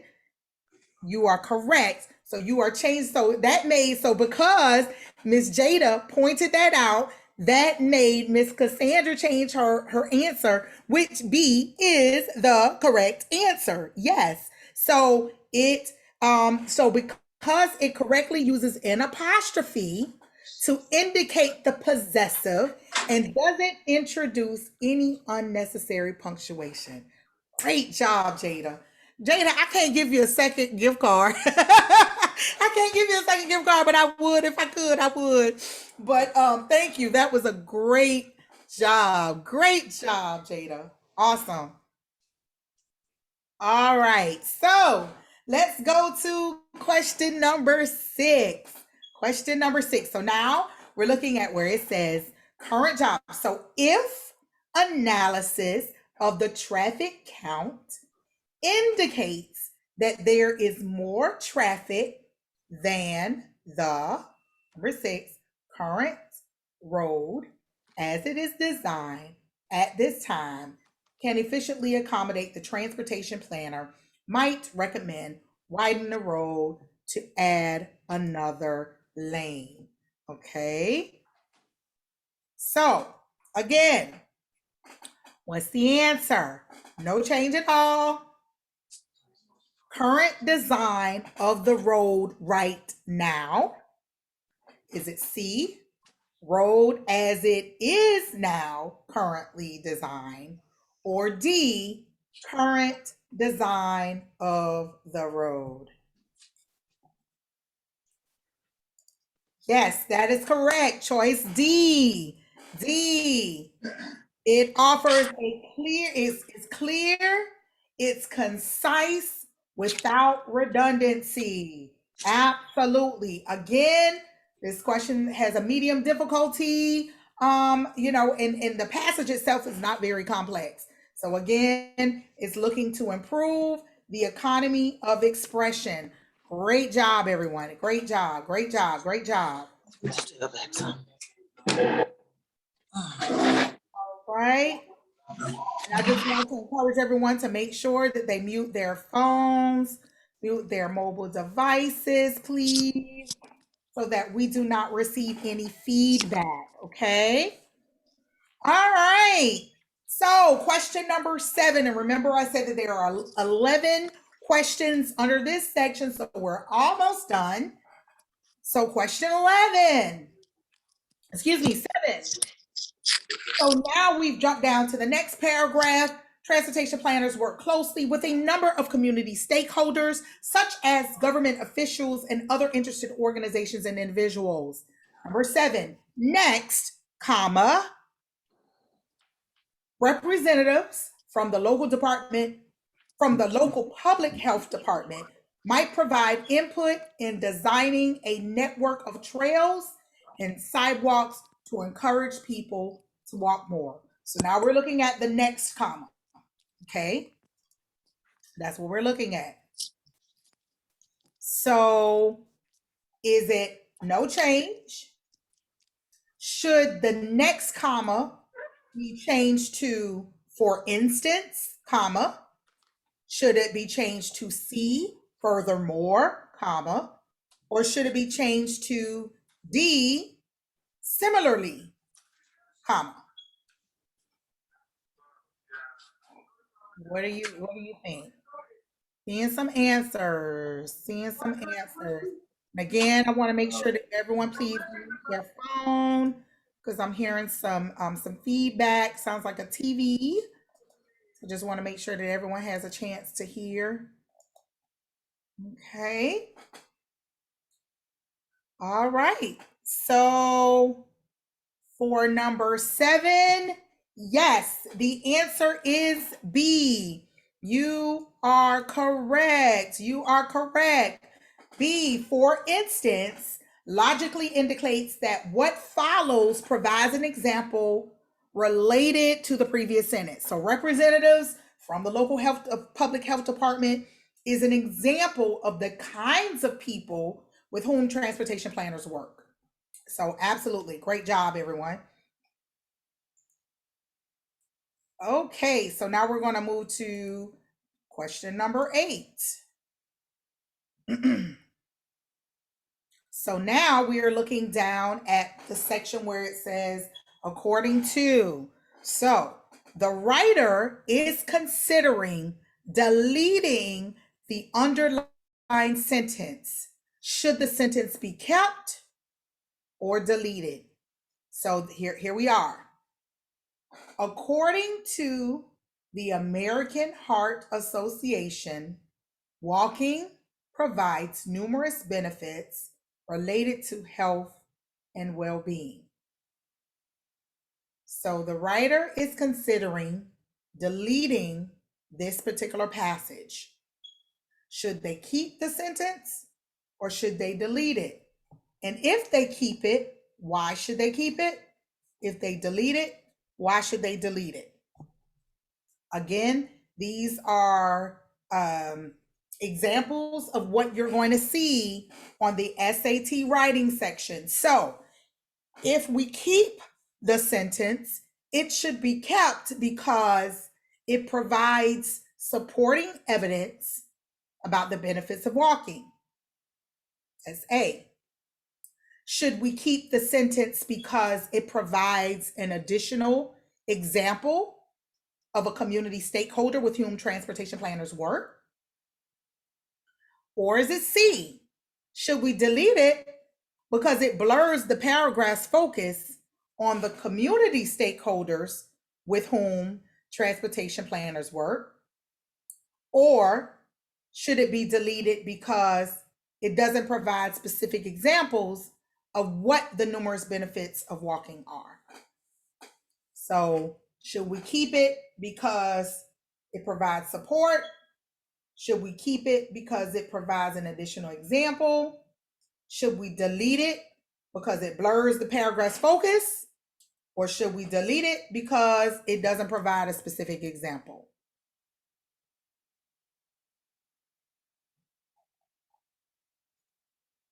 Looking good, everybody. Yes, you are correct. It should be deleted because it just kind of blurs everything. It really doesn't make sense to add it, or it's not necessary to have it. At this point in the passage of the paragraph, a general statement about the benefits of walking only serves to interrupt the discussion at hand, which the discussion here is community stakeholders with whom transportation planners work. So absolutely correct. Correct. Absolutely. All right. So now we're going to move to number 9. Number 9. So we're looking down. So next paragraph. People who pursue careers in transportation planning have a wide variety of educational backgrounds. All right. So we're asking, it looks like we're looking at not punctuation, but the correct, like looking at grammatical errors, punctuation, that type of thing, right? So number 1, should it just be no change? A, it's written correctly. And this is number 9, is written correctly. Or should we change it to B, where it has people, comma, who pursue careers in transportation planning, comma? Should it be C, people who pursue careers, comma, in transportation planning, comma? Or should it be D, people who pursue careers in transportation planning, comma?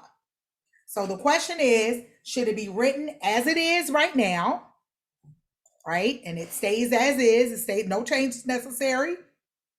Should we put a comma after people and a comma after planning?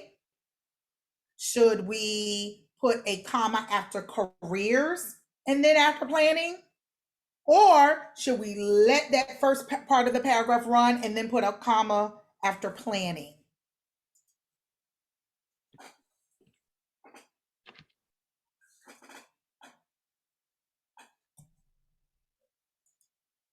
Yes, yes, yes, yes, yes. Those who selected A is correct. Yes, A is the best answer because, quote unquote, who pursues careers in transportation planning is in context a restrictive clause that should not be set off with punctuation. It's not necessary for you to put any additional punctuation there. It's already set. It's already restrictive. It's already stating the cause, right?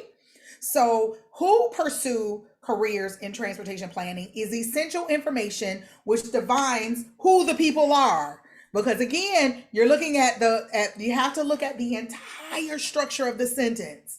So, yes, yes, yes. Great job, everyone. Great job, everyone. Okay, number 10. We're almost at the home stretch. Almost at the home stretch. So, number 10. Now we're looking at it's saying most jobs, comma, however, require at least a bachelor's degree, semicolon. Majors of transportation planners are varied, comma, including fields such as urban studies, civil engineering, geography, or transportation and logistics management. So we are asking for number 10, question number 10. Should there not be a change in how they've written that? Varied, comma, including, and then it goes on. Or should we go to B, leave vary there and put and including? Should we have varied and which include, no commas? Or D, varied, comma, which include? A, no change. B, varied, comma, and including. C, varied, which include. D, varied, comma, which include. What do you think? What do you think? What do you think?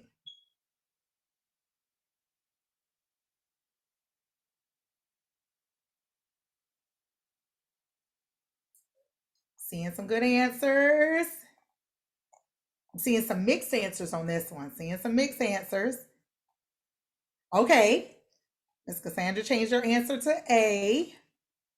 Jada chose A. Noah changed A. And oh, you are correct if you said your answer is A. Yes, because it uses a comma to effectively subordinate the list of varied fields in which transportation majors planners major in. And again, this question was a little bit more difficult. So great job for those who got this correct. Great job, great job. And last one, and then after we do that, I'm going to reveal who I think deserves to get another gift card. Compliments of the organizers of this great program.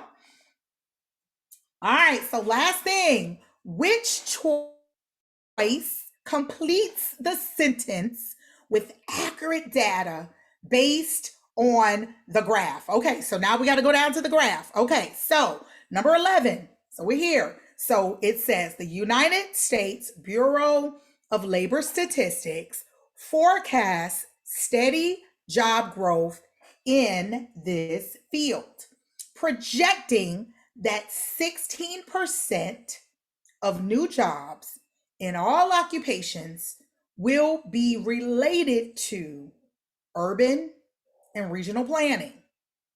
So let's take a look at the graph itself.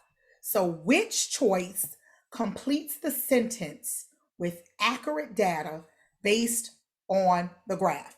A, of course, is no change, right? So B, warning, comma, however, that job growth in urban and regional planning will slow to 14% by 2020. Is that an option? Predicting that employment of urban and regional planners will increase 16% between 2010 and 2020? Or is it D, indicating that 14 to 18% of urban and regional planning positions will remain unfilled? Seeing some answers. I'm seeing some answers. I'm seeing some answers. Great job. Yes, the answer is C. The best answer because it completes the sentence with accurate interpretation of the data in the graph.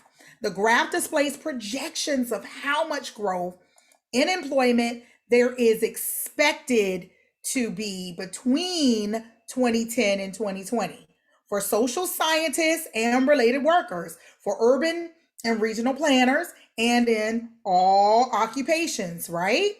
So according to the graph, the employment of urban and regional planners is expected to increase here by 16% between 2010 and 2020.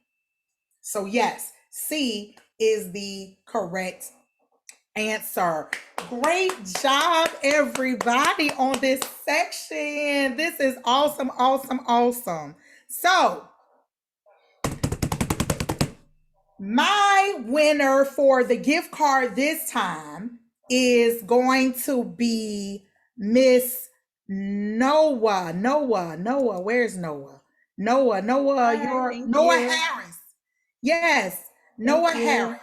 You are welcome. It's going to be Noah. And the reason why I selected Noah is because Noah, I don't know if y'all have paid attention, but at least I have been paying attention. Noah has got the most questions right since we have been doing this since we've been doing this. Between all of the sections, she's gotten the most questions right so far. So Noah, that's why you were selected. So great job. You are engaging, you are paying attention. And I really, really, really, really appreciate that. Thank you so much. Yes. So you are doing an amazing job. Everyone is doing an amazing job, but I just really appreciate that. Okay, so we're going to take a quick pause, and I am going to bring my presentation up because now we are probably going to go over the section that is probably one of the most daunting, the most just, it's a bear. That's math. But guess what? I got some skills and got a few tips to help you out. And then once we get past that section, then I'm just going to kind of pick some other things down. We have great timing, so we are right on time with everything that I want to do, because the final hour, I really just kind of want to go over some specific things that are going to be imperative to make sure that you pay attention to as you register. So I'm going to do a quick pause here so that I can pull up the presentation again. And we're gonna go back here. And again, thank you all so much for your engagement with everything that I am doing. I am so excited and happy that you all are receiving the information well. And hopefully I'm not too boring, because that's the thing about test prep. It can be so boring. And we're here for a very, very long time. And I want to make sure that I keep it light, that I keep it breezy, and that it's encouraging to everybody. Because I understand that taking a test can be challenging, it can be difficult, and I want to make sure that you are empowered to know that you can do this, you can do well on this, it's okay. And that's my motivation for today. So I can be really lively, and I will tell you, a lot of people say that I kind of remind them of Tiffany Haddish sometimes. So I get that. So if you thought about it, I'm already on it. I get that a lot. So But again, you know, I just want to make sure that this is engaging and that it is that is lively, and that you all are encouraged and you receive the information that you need to make sure that you are successful. And a lot of it starts right here. It starts in your mind. If you tell yourself and you put it in the atmosphere that you're going to be successful, that you're going to do well, and you take these tips and these little tricks, you know, I don't like to call tricks, but just these little tips that I'm sharing today, I promise you, you'll do just fine. Okay. So again, we're going to go to the next video, and I'm going to start that right now.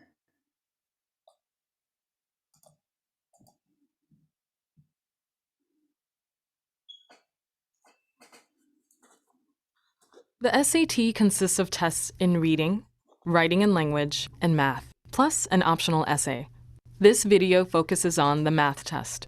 The SAT math test is designed to align to the math you're learning in school. Working hard in your math class and applying those math skills to your science and social studies classes will give you the foundation you need for the SAT math test. The math test has two portions.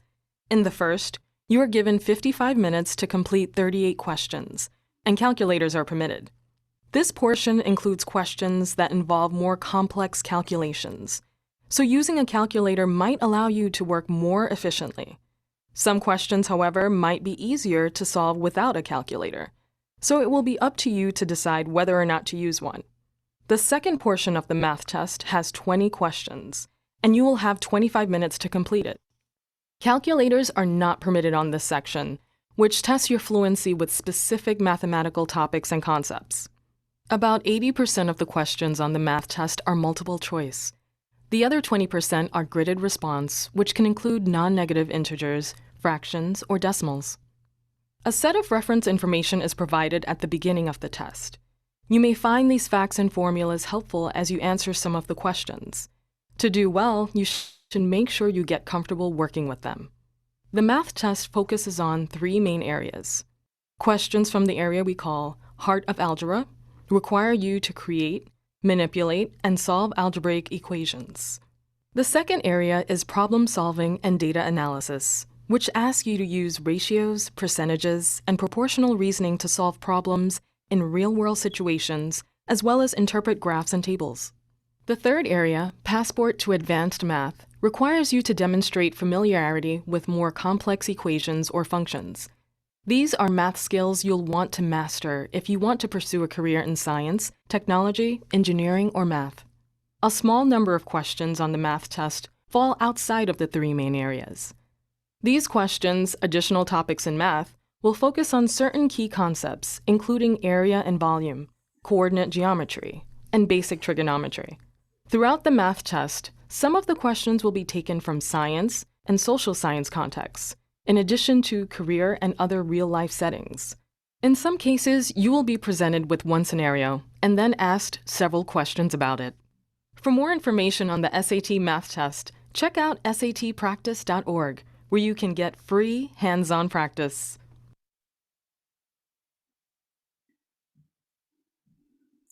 All right. So you got a chance to see this video, and I wanted to just do a harmless little plug. I don't know if you noticed that after each video, it talked about Khan Academy. And Khan Academy, if you are not parents, especially if our educators, if you are already not privy to Khan Academy, I encourage you to visit their website.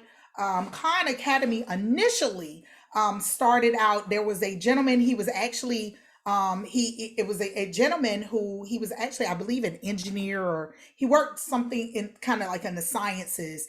And he started Khan Academy because he was helping his niece do some homework, and it was some math homework, and she just was not getting it.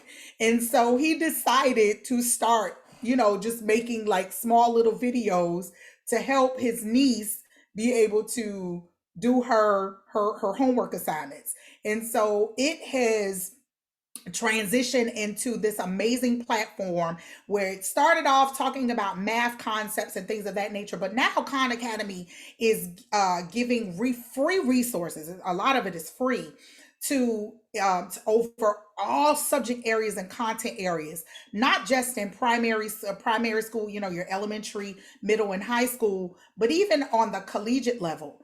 And even some graduate some graduate opportunities, because I actually had to look at it for a statistics class a couple of years ago. So I encourage you, if you have not visited Khan Academy's website, I encourage you to do so. But Khan Academy, who actually became funded, it became backed by Bill and Melinda Gates, which they funded the platform, the program, which is how it's giving you so many awesome opportunities, and it's given to you for free.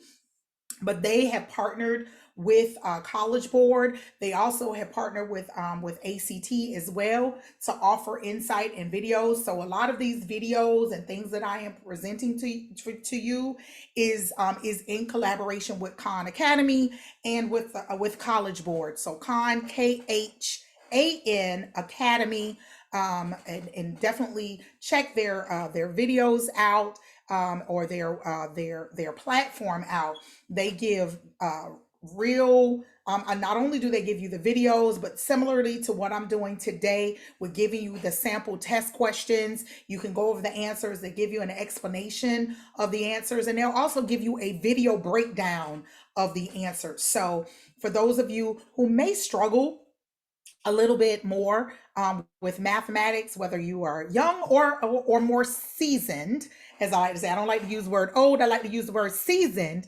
I encourage you to please go over to Khan Academy's website and get additional information. So let's break down the math test questions. So a lot of us are just nervous about math. We are, and I understand it, but math is not all bad. Okay, so hopefully today I can go over some things to kind of help you a little bit with math. Unfortunately, we won't have enough time to do a very in-depth breakdown of when we actually do the test prep, because we know that math requires you to write down things and take notes and stuff. So we may not be able to really delve deeply into math. But like I said, I encourage you to go over the practice questions as I have encouraged you to do throughout the platform today, but also to visit Khan Academy, because it goes over so many different mathematical concepts, and ways to be able to, or helpful hints to be able to engage you with practical skills to be able to help you on the test. So definitely encourage you to do that. And it's not just for the SAT test, but for anything. It could be that you're struggling in geometry, or you could be struggling in pre-cal. I encourage you to use the Khan Academy website. So the actual math test questions, again, it's going to be multiple choice. And as you saw in the video, there is a breakdown of some of the tests will be divided in two portions. So a portion of that test, you will have the opportunity to use a calculator. The other part of the test, you will not be able to use a calculator. So that is important to remember, that there is going to be a portion of it where you're just not going to be able to use a calculator. And that's where you're going to have to go old school and use pen and paper.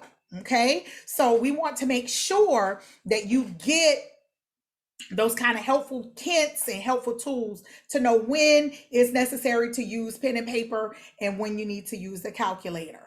But the biggest thing is that when you're doing this particular section, this is what they call or the section of this is called grid ends. And so what that means is that you're going to have to come up with the answer, select the answer, but you're going to have to write the answer in a grid, okay? And I'm going to show you what that looks like in a few minutes. And you did see it in the video, but I'm going to go over that again.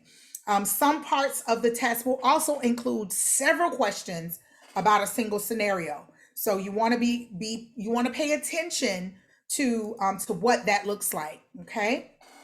So what is this test all about? So the SAT math test is going to cover a range of mathematical practices. So some of it will engage problem solving. Some of it will ask you to use strategic tools.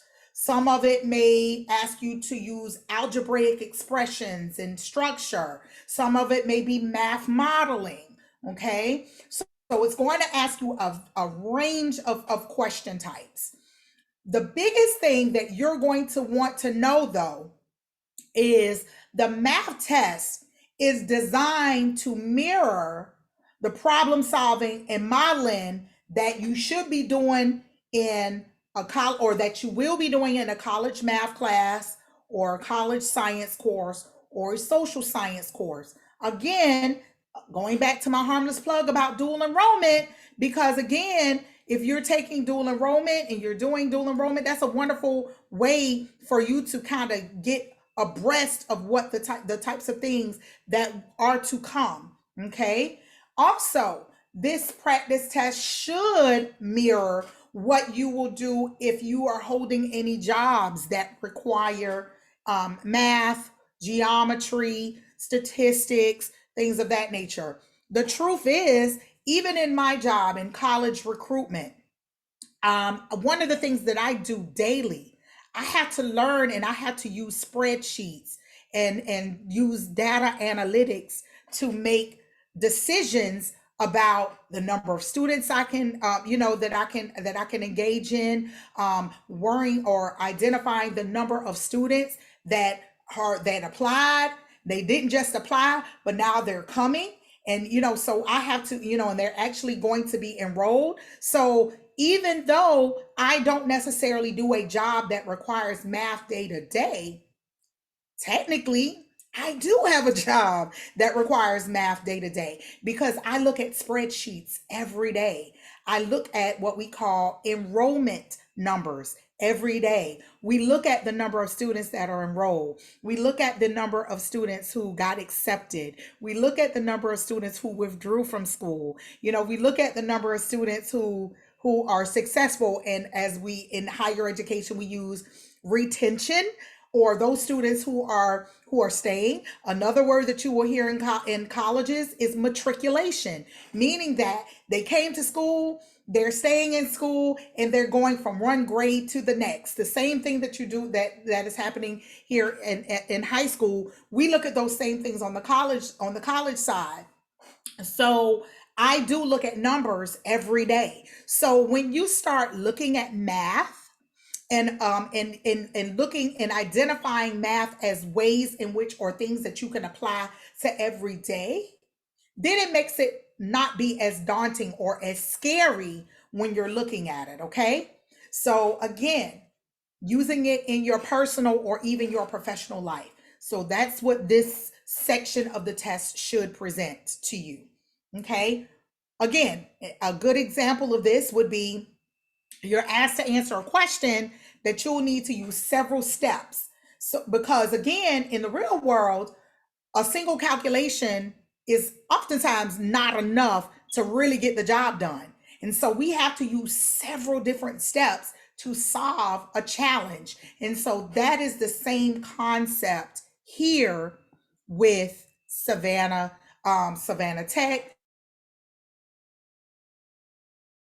That's the same concept that using in your high school. It's the same concept that your parents may be using in their employment. So that's what we are looking at. Okay. All right. So what is this test going to focus on? And if you notice, I use this graph of this young man because he is focused. And that's what you're really going to want to do when you're thinking about the math section of this test. How focused are you, and how focused are you to understand the various concepts that are going to be presented? So there is, so we want to focus in depth. There are 3 areas of math that play the biggest roles, right? in a wide range of college majors and careers. So it is the heart of algebra, which focuses on mastery of linear equations and systems. There is problem solving and data analysis, which is basically about quantitatively being literate, right? Then there is what we call the passport of advanced math, which features questions that require manipulation or maybe some complex, more complex equations. But the math test, it also draws on additional topics in math, which will include geometry, trigonometry, and most relevant, which is most relevant to college and career readiness. Okay, so those are the main things that this test is going to focus on.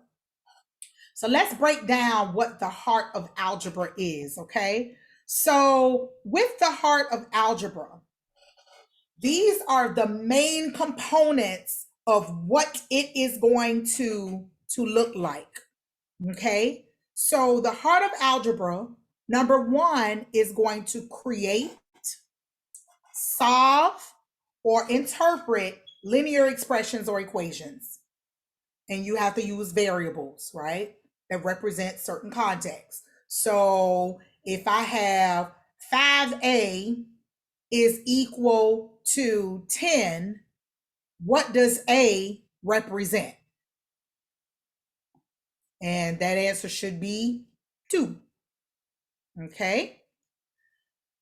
Creating or solving or interpreting linear inequalities in one variable or that represents in a representative in a context, right? So then you have linear functions that model linear relationships between two quantities. So you have 5a is equal to 5a plus b. So now we're trying to solve for b. Okay, you're going to have to create or solve or interpret systems of linear inequalities with two variables. Okay, create and solve and interpret systems of two linear equations in two variables.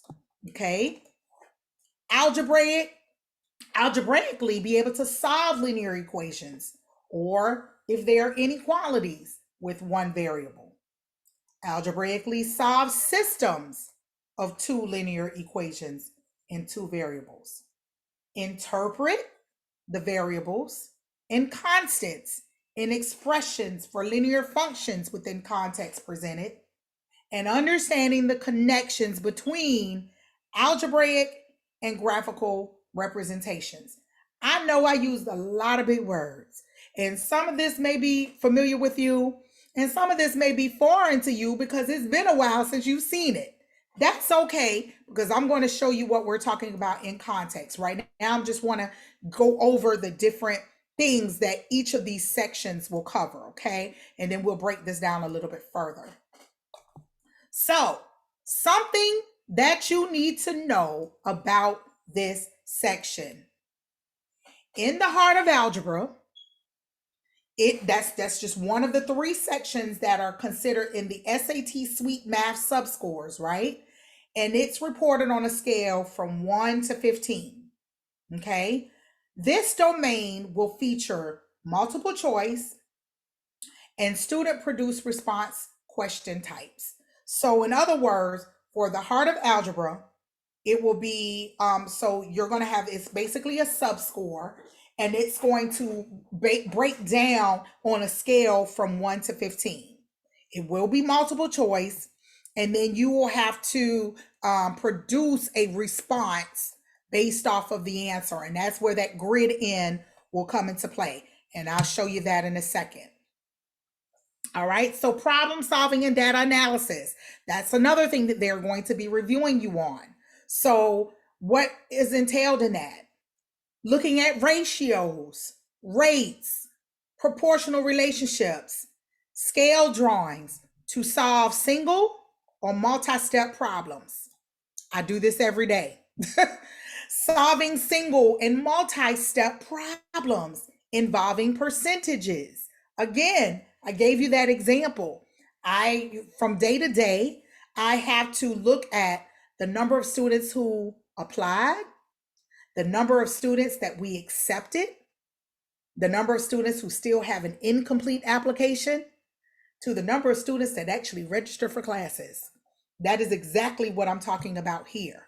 So it's multi-step problems involving the percentages, right? We have to solve our single or multi-step problems involving measurement quantities, units and unit conversions. You may have a scatter plot or using linear or quadratic or exponential models to describe how the variables are related. Okay, you may have to use the relationship between two variables to investigate a key feature of the graph. Again, that's problem solving. An example of that is if we are accepting lots of students, but they're not registering for classes, we have to identify what is the problem with that, right? So that's something else that you will need to do from the perspective of this test section. Comparing linear growth, and exponential growth, okay? Using two variables to summarize categorical data, relative frequencies, and calculate conditional probabilities, to make inferences about population parameters, using statistics to investigate measures, and doing data analytics that shape, center, or spread, okay? And evaluating reports to make inferences, to justify conclusions, and determine appropriateness of data collection methods. I'm going to be honest with you. A lot of this, again, may sound extremely foreign, but in day-to-day work, this is something that we literally will do every single day. We do this. Most jobs, most companies are using some form of math or some sort of problem-solving skill to ensure that the productivity of that company, the productivity of that organization is handled every day. So that is important, okay? So this test is going to cover those things. So something you need to know about the problem solving section. Again, it's a part of the 3-section component of the math section on a scale from 1 to 15. And similarly, like the other test, it's looking at multiple choice, and it'll be student produced responses to your questions, okay? The final section is the passport to advanced algebra. Again, going over the concepts. We're looking at quadratic and exponential functions, determining the most suitable form of an expression, creating equivalent expressions, creating equivalent forms of an algebraic expression, quadratic equations and coefficiencies, adding, subtracting, multiplying, polynomial expressions, and simplify the results and express, in expressions of rational coefficients, solving an equation, solving a system of one linear equation to one quadratic equation, how to rewrite a simple rational expression, or how to interpret parts of a nonlinear expression in terms of their context. Okay, so all of this is actually going in and breaking down the sentence, or breaking down the mathematical equation, and you're breaking it down part by part by part by part. So one of the things that you're going to want to understand is there is understanding the relationship between zeros and factors of polynomials, and using that knowledge to sketch a graph. So you may be asked to actually draw out a graph on the test. You have to understand the nonlinear relationship between two variables by making the connections between the algebraic and the graphical representations, using function notation, interpreting statements. Those are going to be some things that you're going to have to do, and using structure to isolate or identify a quantity of interest in an expression or isolate a quantity of interest in an equation. So again, all of these things may sound daunting, but I'm going to give you the skills. I'm going to give you some tools and some little tricks to get to do that. So again, similar here, the passport of advanced math is 15. It's on a scale from 1 to 15, multiple choice, and it's going to be some response type questions. So then they have this section called additional topics in math. And so after they've gone through the regular math problems of you just actually solving, like I said, 5a equals 10, and you give your answer, or 5a plus 2 equals 2a minus b. You go through all of that. So you will have those types of questions. You will have word problems that you will have to solve. You will have graphs that you will have to look at, oversee, use. And then you have these additional topics which are asking you to look at formulas. So solving problems with volume formulas. You're going to have trigonometry, looking at Pythagorean theorem, and how to solve applied problems involving triangles, right? So the three types of triangles. You have the right, the acute, with your acute angle, and you got your different types of angles. You have your different types of triangles, the right triangle and this triangle and that triangle. Those type of, y'all know what I'm talking about. Converting between degrees and radians, and using radians to determine arc length. Okay, so that is where you're going to have to know how to draw those radian measures and understanding radian measures. Okay, looking at the arc lengths and apply theorems about circles or chord lengths or areas of sectors. Or what about congruence and similarity to solve problems, lines, angles, triangles?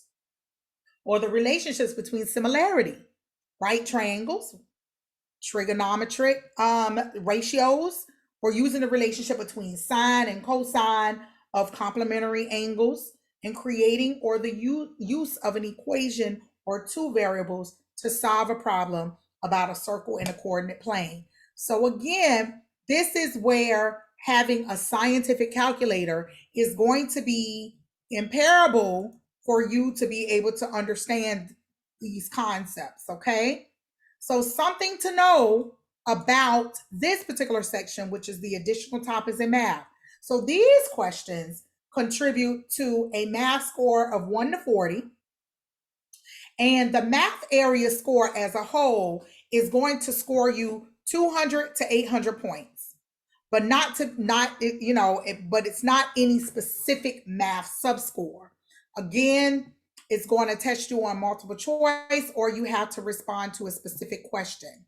They're going to go over fluency, conceptual understanding, and applications. So let's break that down. What does that mean? So with fluency, how to carry out the procedures, the flexibility to accurately, efficiently, and strategically be able to understand how to answer this question.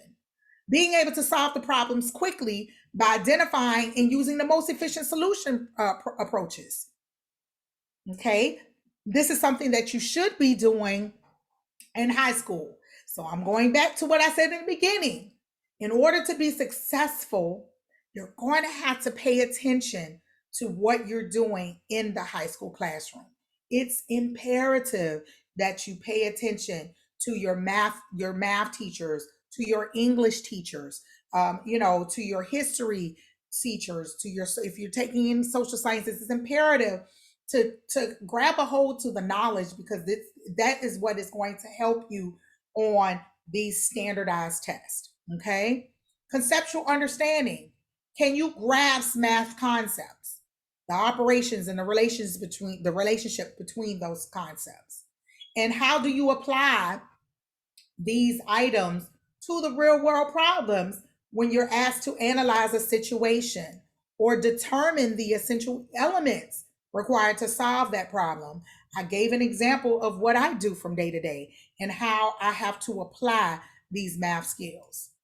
Okay, so let's talk about calculator use. So again, I talked about in the math test, the calculator portion of the test, you will be able to focus on the complex modeling and reasoning because your calculator can save you time.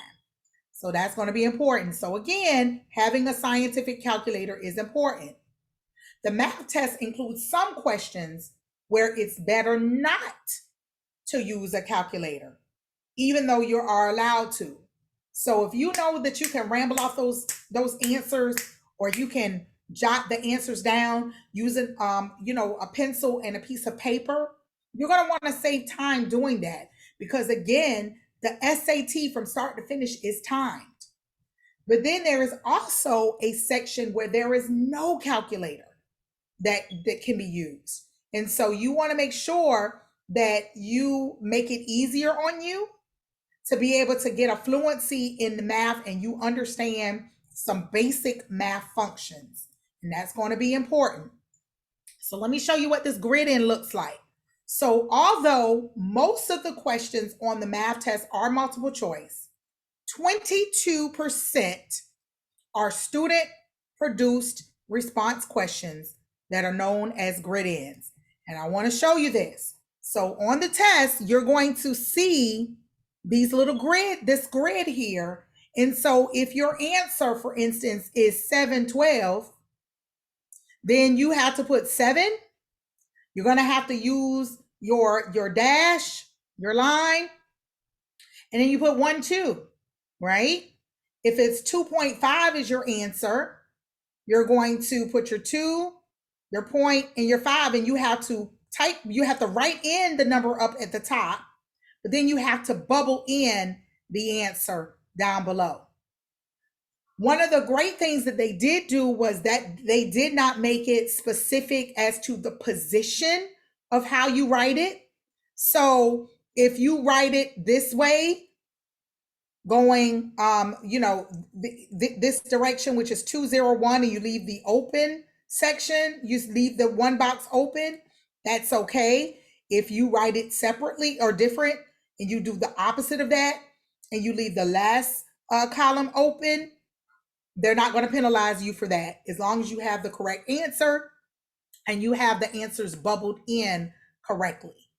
Okay. Another thing, fractions. If you have a fraction and it's 2/3, 2/3 is the same as 0.666 or 0.667, right? So if you write your answer as 2/3, or if you use it right using the decimal, they will accept that as an acceptable answer. So grid-in questions. Mark no more than 1 circle in any column. That's important. I'm gonna go back. So on here, don't go in and you marking all of these different things over here. If you leave this section right here blank, right here, if you leave that section blank, don't put anything down here. You don't have to put a 0, just leave it blank. That's important. So don't mark, because if you mark multiple places, they're going to mark it wrong and you're not going to get credit for the right answer for that. Only answers indicated by filling in the circle will be scored. You won't receive credit for anything written in the boxes located above the circles. So again, going back to this, if you write the answer up here, but you don't fill in these bubbles, you're not going to get credit for the answer. That's important. It doesn't matter in which column you begin entering your answers. I already addressed that.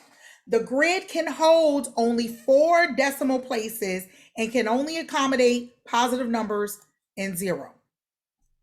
Just make sure you know that.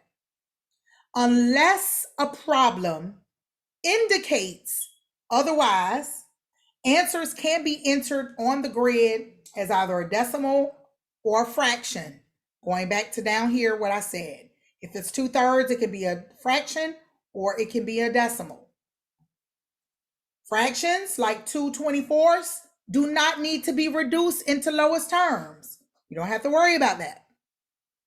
All mixed numbers need to be converted to the improper fraction before being recorded in the grid. So again, as an example, if your answer is 1 2/3, you have to convert 1 2/3 to an improper fraction, which you know to do that, you would take the decimal, the 3 times the 1. So you got the 3 times 2. So that would be 6/3, right? Or 6 and 3. I gotta write it down. So you know you would take it. So you would have the bigger number it would be your numerator, or your top number, and then the bottom number would be the lower number. So you need to convert 1 2/3 into an improper fraction. That's important. If the answer is a repeating decimal, the students must grid the most accurate value the grid will accommodate.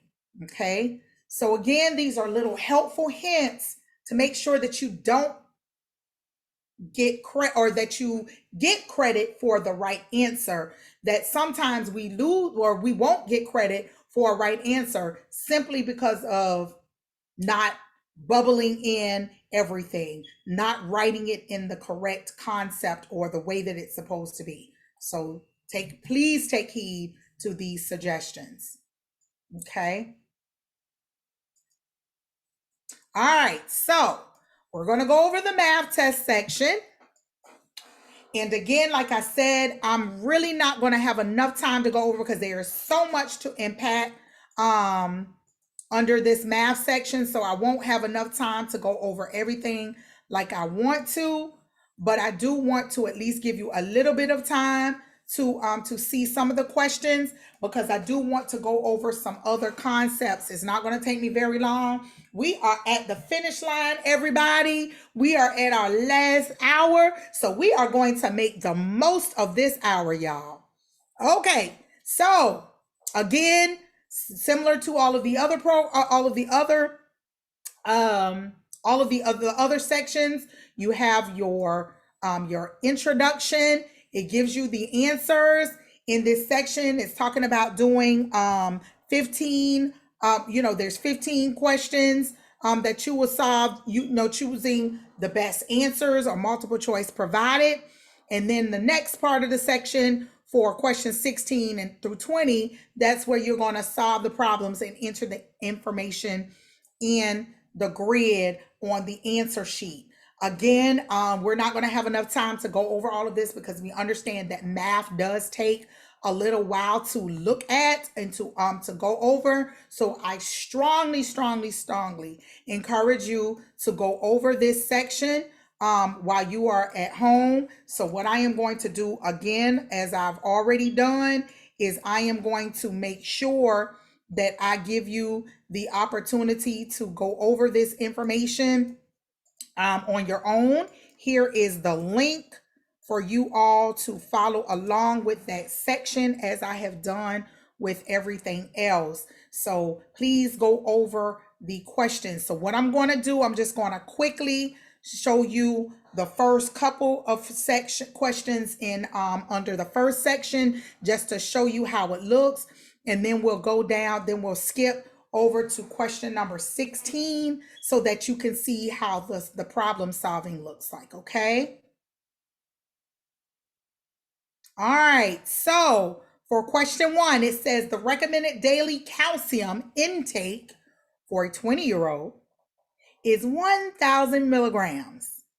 1 cup of milk contains 299 milligrams of calcium, and 1 cup of juice contains 261 milligrams of calcium.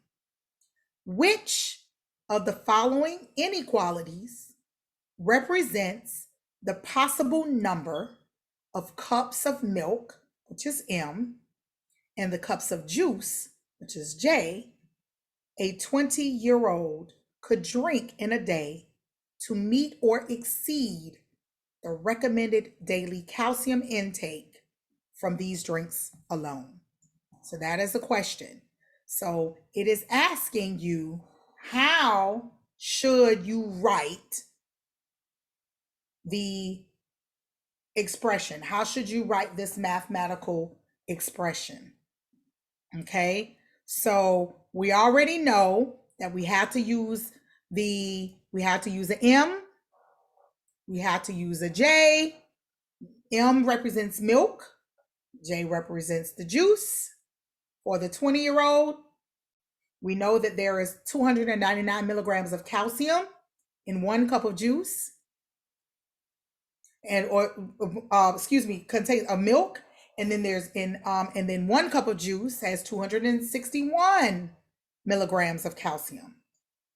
So if we are writing this expression, how would we successfully write this expression? Would it be 299 M plus 261 J is greater than or equal to 1,000? Is it 299 M plus 261 J is greater than 1,000? 299 over M plus 261 over J is greater than or equal to 1,000. 299 over M, you see it. A, B, C, or D? A, B, C, or D? I'm seeing some answers.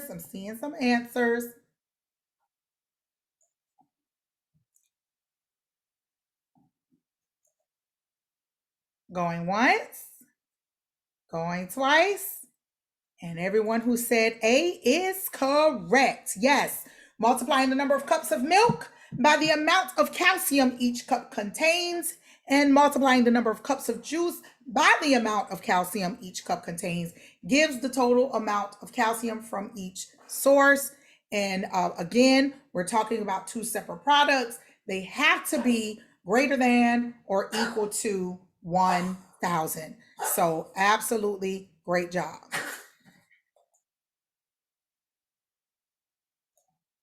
Okay, so we're going to go to the next question. Question number 2. A research assistant randomly selected 75 undergraduate students from the list of all students enrolled in the psychology degree program at a large university. She asked each of the 75 students, how many minutes per day do you typically spend reading? The mean reading time in the sample was 89 minutes, and the margin of error for this estimate was 4.28 minutes. Another research assistant intends to replicate the survey and will attempt to get a smaller margin of error. Which of the following samples will most likely result in a smaller margin of error for the estimated mean time students in the psychology degree program read per day? Is it A, 40 randomly selected undergraduates in the psych degree program?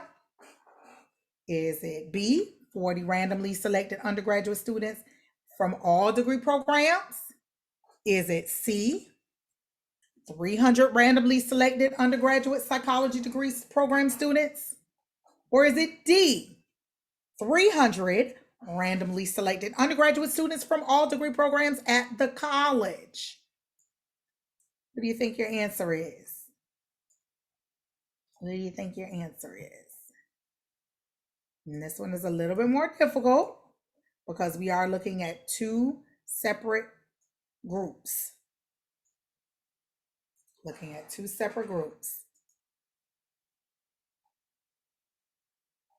So we're looking at how we're going to make the sample smaller. What way would give us a smaller margin of error?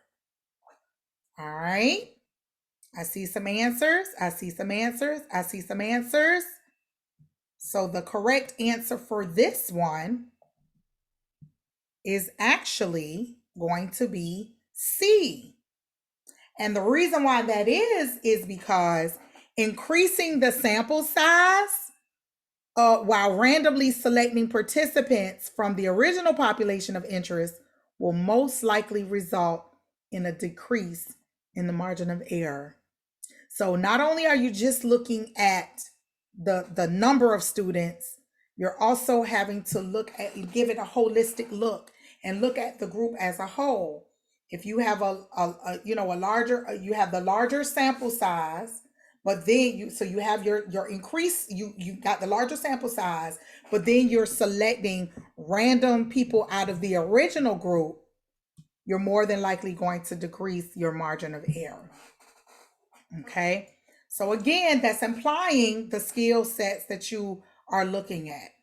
All right, so what I'm going to do is I'm going to skip through and go to see if I can get to question number 16, which is the problem solving, so I can show you what that looks like. I have to skip through several of these. And then we're going to go over some last minute things before we finish out here. So this is question number 16. And again, here is what I was talking about when they were talking about where, and again, if you're looking, it talks about where you have this graph, you have this figure, which is not drawn to scale, but you had to select an answer to imply what is truthful about this figure. So in this figure above, you have triangle. So again, you have A, B, and C. So this is triangle A, B, and C, which is right here. So then you have triangle E, D, C. So you got big triangle and you're looking at little triangle. So which of the following must be true? And that's where they're looking at, is it parallel? Does it intersect? That's what they're asking here. So which is true about these two triangles? A, B, or C, or E, D, C? What do you think the answer is? What do you think the answer is?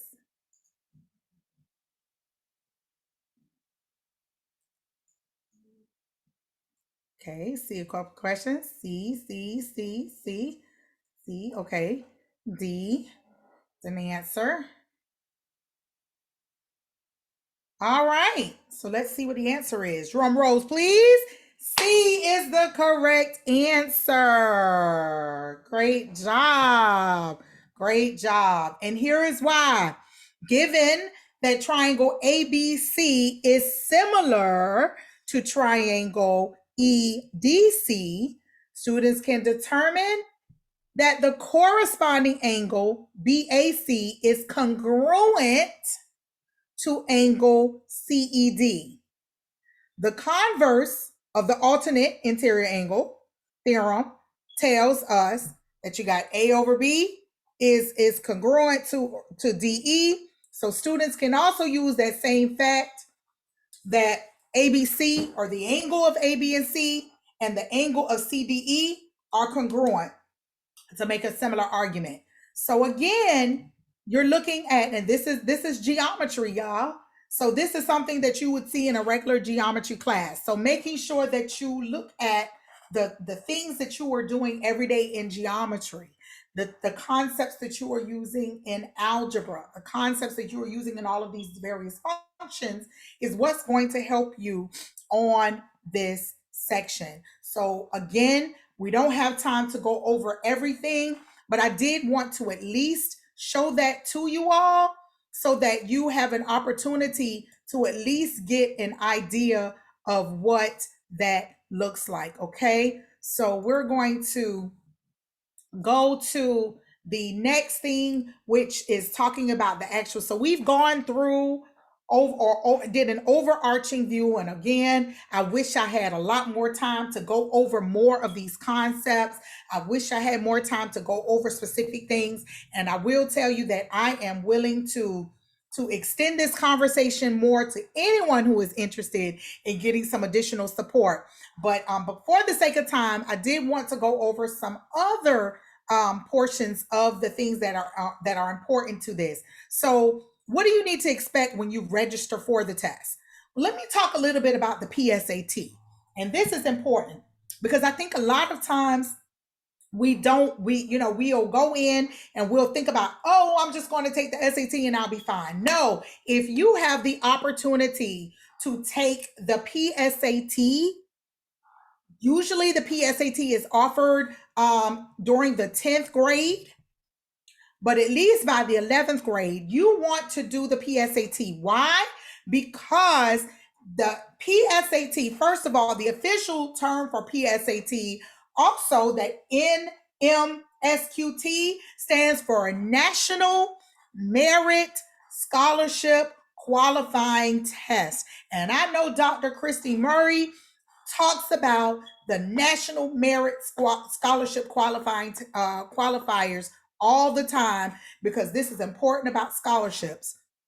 This is the preliminary test that prepares you to take the SAT, but it also gives you the opportunity, but this is the only time that you can be considered for the National Merit Scholarship is during your junior year.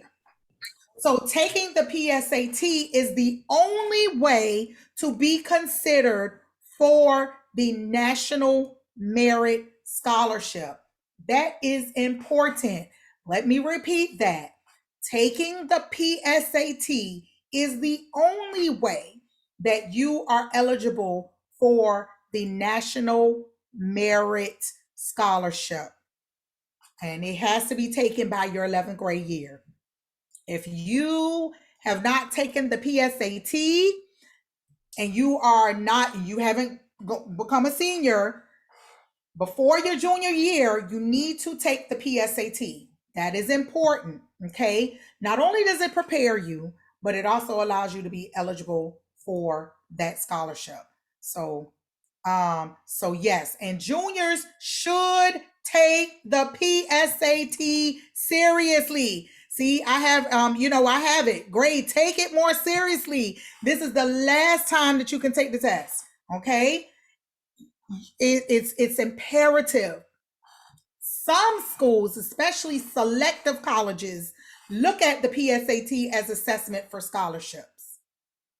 So if you're thinking about going to a Harvard, if you're thinking about going to a Yale, if you're thinking about going to a Brown, you're going to want to do just as well on the PSAT as you do the SAT. And that's important. All right, so Dr. Murray already talked about some deadlines, but I did want to give you an overarching view of the deadlines, the administration dates and deadlines. You can find this again on College Board. The next test, the deadline for the August test is August 17th.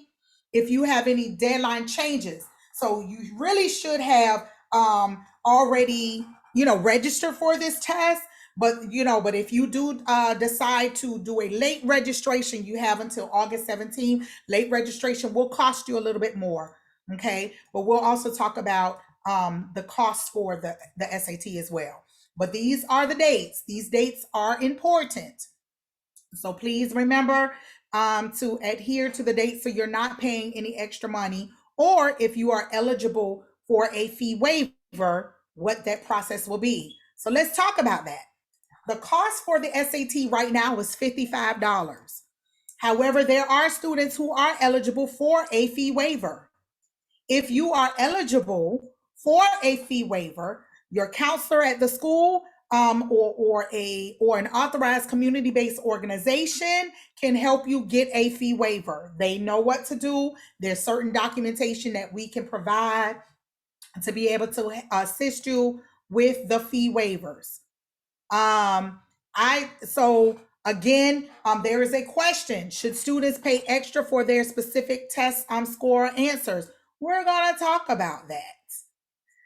If you're a homeschool student, you can also get a fee waiver by contacting your local high school, you can contact the local high school counselor and just provide proof of eligibility, because typically if you are homeschooled, it still has to be an authorized individual to grant you the information. So you would have to provide that to a local high school. So registering for accommodations. So we do understand that there are some students who may need additional accommodations. Before you register for the test, there is specific information, parents, that you have to turn in that will allow your student to get the accommodations necessary for them to be successful on any of these tests. So I don't like to say necessarily disabilities. I like to use the term other abilities, right? And so what you would want to do is contact your SSD at the local high school. College Board will consider all requests for accommodations that are needed by students with document. So it has to be documented. So if you have a IEP, if you have a 504 plan at your high school, parents, I'm sure you all are aware of what the terminology that I'm using. If you have those things, you need to, it is imperative, get the accommodations for your students, because the College Board, number one, they are obligated to offer those options, but they're not going to give it to you unless you ask. In other words, you have to self-disclose this information. So examples of some accommodations could be timing and scheduling accommodations, presentation accommodations, response accommodations, reading and seeing accommodations, using a 4-function calculator. They can do setting accommodations, physical and medical accommodations. And when I'm talking about these things, especially those students who have documented test anxiety, instead of taking the test where there's a group of several students that are in there, they could provide it where the student takes the test in just by themselves in a small room. They could give them extended time to take the test. For those students who may have hearing impairment or visual impairment, someone may be able to read the test to them. Our proctor will be eligible to read the test to them. So these are things that are extremely important that everyone should know about, because we want you all to get what you need to be successful, okay? You do have to request this information through the school, like I said, the SSD coordinator, and there is a parent consent form that you will need to complete.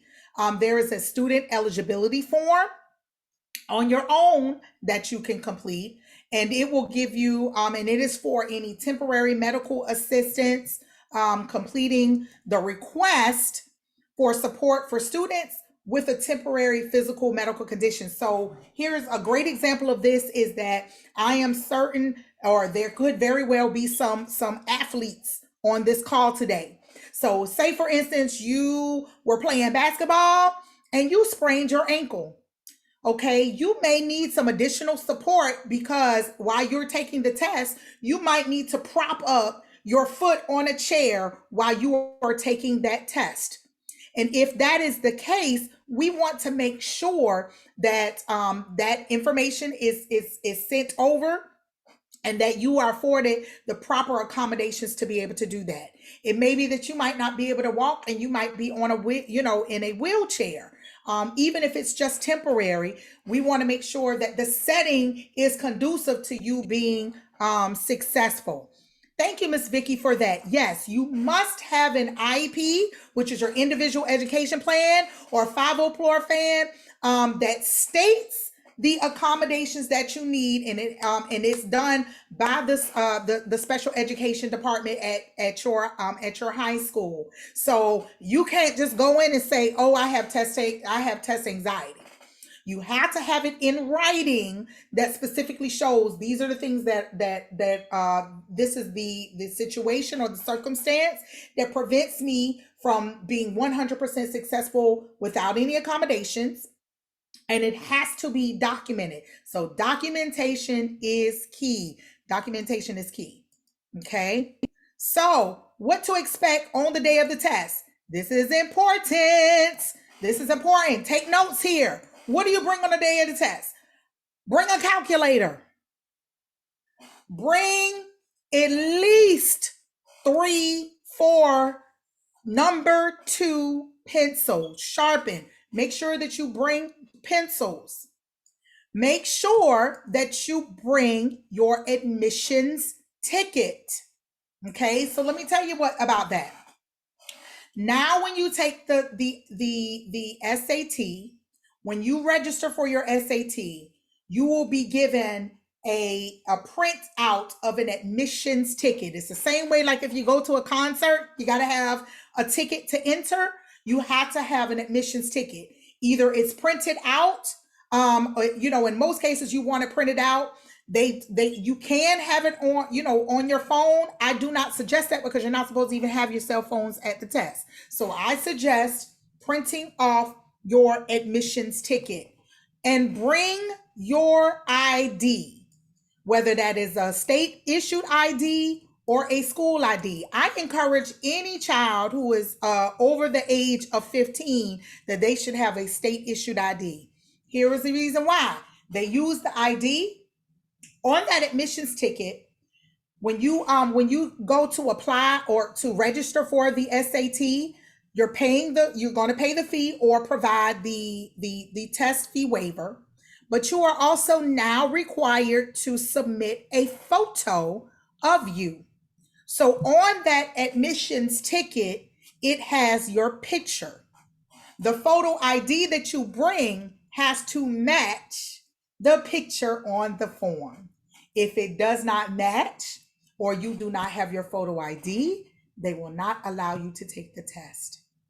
That is important. So please adhere to that. All right. So again, your name, other identifiable information, photo ID have to be on that admissions ticket to make sure that you are who you are, that you say you are. You're not sending your auntie, cousin, big brother, little sister to take the test, that it is you. You will not be allowed if the first and last names do not match. So when you are registering, do not use your government name, as I like to say.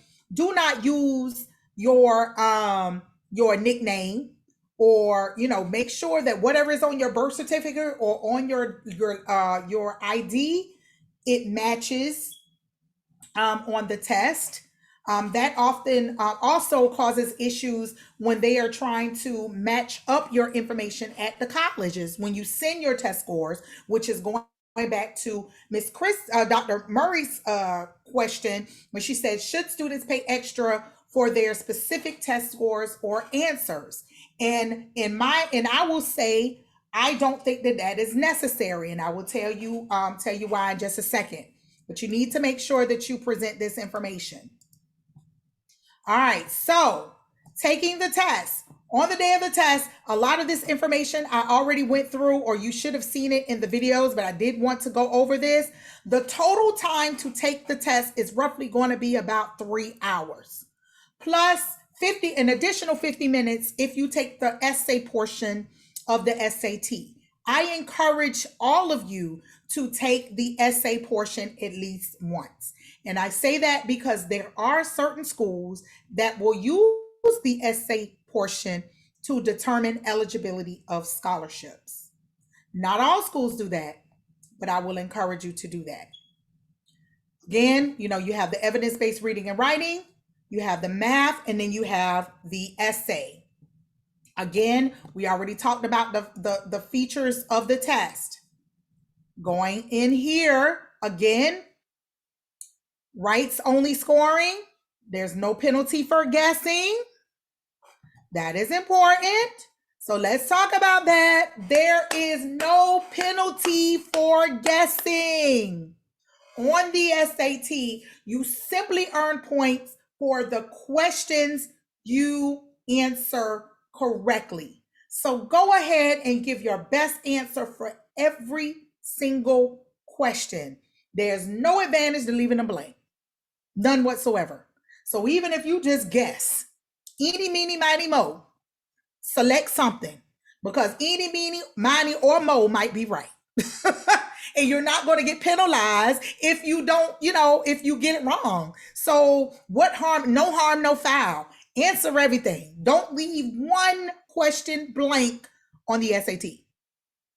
Don't do it. Okay. So again, here's the length of times, and this is a guesstimate. So about 65 minutes on the reading section is 52 questions. On the writing and language section, about 35 minutes is allotted, 45 questions. The essay, about 50 minutes is allotted. There's only one question that they're going to ask. The math section, they give you about 80 minutes to do that, and there are a total of 58 questions. So in total, 180 minutes, which is why I said about 3 hours. If you do the essay, it's going to be 230. So that's going to be closer to 4 hours if you add the essay component, for a total of 154 questions, or if you add the essay, 155. Okay. Absolutely. Use process of elimination before guessing. So don't just write anything down, but yes, definitely use a process of elimination. So this is the section where I'm talking about GUS. Get your scores, understand your scores, and send your scores. Going back to Dr. Murray, who asked about, should you pay extra for your for sending scores, getting the test scores? So this is what the score report actually looks like. So I wanted you to see what it looks like. So when we get it, or you can go in, what is so awesome about College Board now is that you can log in and you can see this information for free. Technically you've paid for it with the $55, or if you're eligible for the fee waiver. So I do not believe that it is necessary for you to pay extra money to get these scores, because it is accessible to you on the website. When you register for the test, you have up to, I believe, 5 colleges that you can send your scores to. Do not, when you sit down to register, do not leave that blank. When you register to take this test, go ahead and have options available. When I ask students to do this, I tell them to at least select their dream school, the one that you just want to go to, whether you can get in there or not. You got your dream school, but then you have the school that you know that you can get into, which is like your option 2. And your third option is always remember the schools that's home, the local schools in your city. And the reason why I say that is a lot of students have a desire to be able to go, they want to go other places, they want to go out of state, but they may not have the means to go, whether that's financial means, or they may not have the academic means to go, or to be totally honest, some of y'all aren't mature enough to go out of state. And that's just the truth. Or to go to, some of the larger schools. So I tell students to be creative when you're identifying those schools. Select in-state as well as out-of-state schools that are affordable. If you and your family have not had a conversation about scholarships, you haven't done the work to obtain scholarships, if your family has not you haven't had the conversation about financing your education, you want to be cognizant and considerate of that. I know a lot of you all want to go to where you want to go, but if you do not have the financial means to fly clean, because mostly everyone is right here on the East Coast or close by. So if you don't have the means to go all the way to California, or even if you have the means to go to California, you have to think about that requires a plane ticket to come back home, or you don't have the opportunity to immediately come back for holidays and things of that nature. So think about, have those harsh conversations with your family, okay? But this is what the score report will look like. So again, ranging from 400 points to 1600 points. And so then they have scale ranging, right? So evidence-based reading and writing is going to be 200 to 800. The math section is going to be 200 to 800. And then if you do the essay, you're going to score anywhere between a 2 and an 8, 8 being the highest. Okay. The essay results are reported separately. So if you do take the essay, it's not going to be on that score report. It'll be separate. Sub scores for every test provide added insight for students, parents, admissions officers, educators, and counselors. So let me go back to this score report real quick. So several schools, when we are looking at, and this is kind of marrying into or merging into my last section, was talking about the actual college admissions process. Every school know how the college of your choice is going to review the test scores. So many of you will automatically kind of look at this big score. But in theory, most of us in college admissions, like I said, I'm a director of admissions at Savannah Tech. I was the assistant director of admissions at Savannah State, was the assistant director at Georgia Southern. Okay, so 3 different schools. Each of those schools looked at something different. So when you are having conversations with admissions recruiters, make sure that you get a breakdown of what they are looking at on the test. Some schools will look at this number and they will look at the section scores of the evidence-based reading and writing or the math scores. The college that I work for currently, we look at these sub-scores: the reading, the writing and language, and the math. So understand what your college of choice is looking at when you send your scores. This graph just kind of gives you an understanding of what those test scores are. Again, giving you the range of how the scores look. The raw score is going to be the total questions that you got right. Again, we look at the marking system, and there's no negative markings for incorrect answers. That's important. So just kind of another breakdown or another way that we look at the range of scores. So going into that college admission. So let's talk about test optional.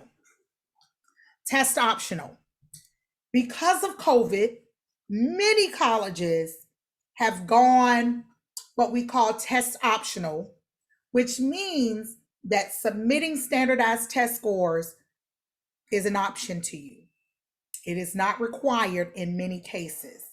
So this means that we are using other factors to get you admitted into college. Some of those factors include, we're going to look at your unweighted GPA. Do you all know the difference between the weighted and unweighted? That's a question. Question. Give me an answer. What's the difference between a weighted and an unweighted?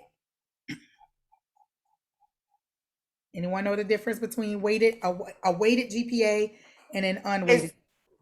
Isn't it according to like accelerated or AP classes that you get a weighted score on the grade? Absolutely. Yes, it is. So an unweighted GPA means that we're looking at your core academic classes only. We're not looking at band. We're not looking at weightlifting. We're not looking at any of those courses. We are only looking at your core academic classes. And we're not going to factor in the extra points, because most colleges, most high schools, they will give additional points or additional point value to students who take accelerated or advanced courses. In the state of Georgia, I believe that it's an additional 5 points, I believe is what they do in Georgia. So on the transcript, Oftentimes you will see the difference in weighted. Sometimes we're going to be looking, we're not looking at that weighted score. Yes, we absolutely want to see that you've accelerated. We want to see that you've taken AP courses or completed dual enrollment or taken advanced courses. We definitely want to see that. But we want to, let's take away the extras and see at the core, what was your score, okay? And that is important. All right. So here's some of the pros and cons of doing a being test optional. What the pros is students who are not great test takers, you have a better chance of getting accepted into your college of choice. That's a reality. If you're great academically in a classroom, you present yourself well on a college essay, entrance essay, more than likely being test optional, you will have the opportunity to get into the class that you want. Eliminating the requirement of the SAT or ACT, it does really stress. Like, you don't have to be stressed out about having to take it. And you don't have to crack the test. That's hard. Not only can you be super time, it can be time consuming to take this test. Again, I just told you, doing this full test, 4 hours, give or take about 4 hours to complete. And that's the maximum time. Okay. But there are fees. In most cases, I'm offering this, or we offered this practice or this preparation workshop for free. In most cases, it costs your family money to get individual tutoring and to get, and to help you all be able to be successful on this test. And that can be very, very, very expensive. So this is a blessing that you all are getting this information, at no cost to you. But most families don't have that luxury. They don't take up the opportunity to do this. So that could cost you to get individualized tutoring to help you with this, or test preparation, getting the Pearson test books and things of that nature. But the cons to this is that most of the colleges who have decided to be a test optional, we tend to have larger applicant pools. And especially at highly selective colleges, such as GTB. I'm not exactly sure what your name is, but again, they made a very good point. If you're planning on something like specific, like engineering, it may be wise for you to have schools of choice that offer the degree that you want. But guess what? You are one of 1,000 other students who are interested in going to that school, especially when it's test optional. So that makes the competition for prospective students a little bit harder, a little bit more demanding. Most colleges, we do review test scores to determine academic scholarship consideration. I've said that multiple times throughout today. National Merit Scholarship, the only way you're going to get that is if you take the PSAT. So you potentially may be doing yourself a disservice by not taking the SAT or ACT. And also, standardized tests tend to level the playing field between students. Every state, counties, it doesn't matter. Every state, we all weigh honors and AP classes differently. And so that we can even the playing field, everyone who's taking the same type of test, we at the colleges, in the colleges, we can say, okay, well, just because this student is in Virginia, what they did in Virginia is no different than what they're doing in Georgia, because we have a national based test that we're reviewing your academic progress on, or your eligibility to get in. So those are some of the pros and cons of being, test optional. So with all of that being said, I am actually finished with my portion of the presentation, but for sure, I am the type of person that, again, for those of you who came in at the back end, I am a certified spiritual life coach. And so I believe in speaking and empowering those who I work with every day, who I talk to every day, and you all are no different. And so I have an awesome mentor who I have collaborated with, who I've worked, who I have been working with to kind of help me on my journey of spiritual coaching. And his name is Marcus Elevation Taylor.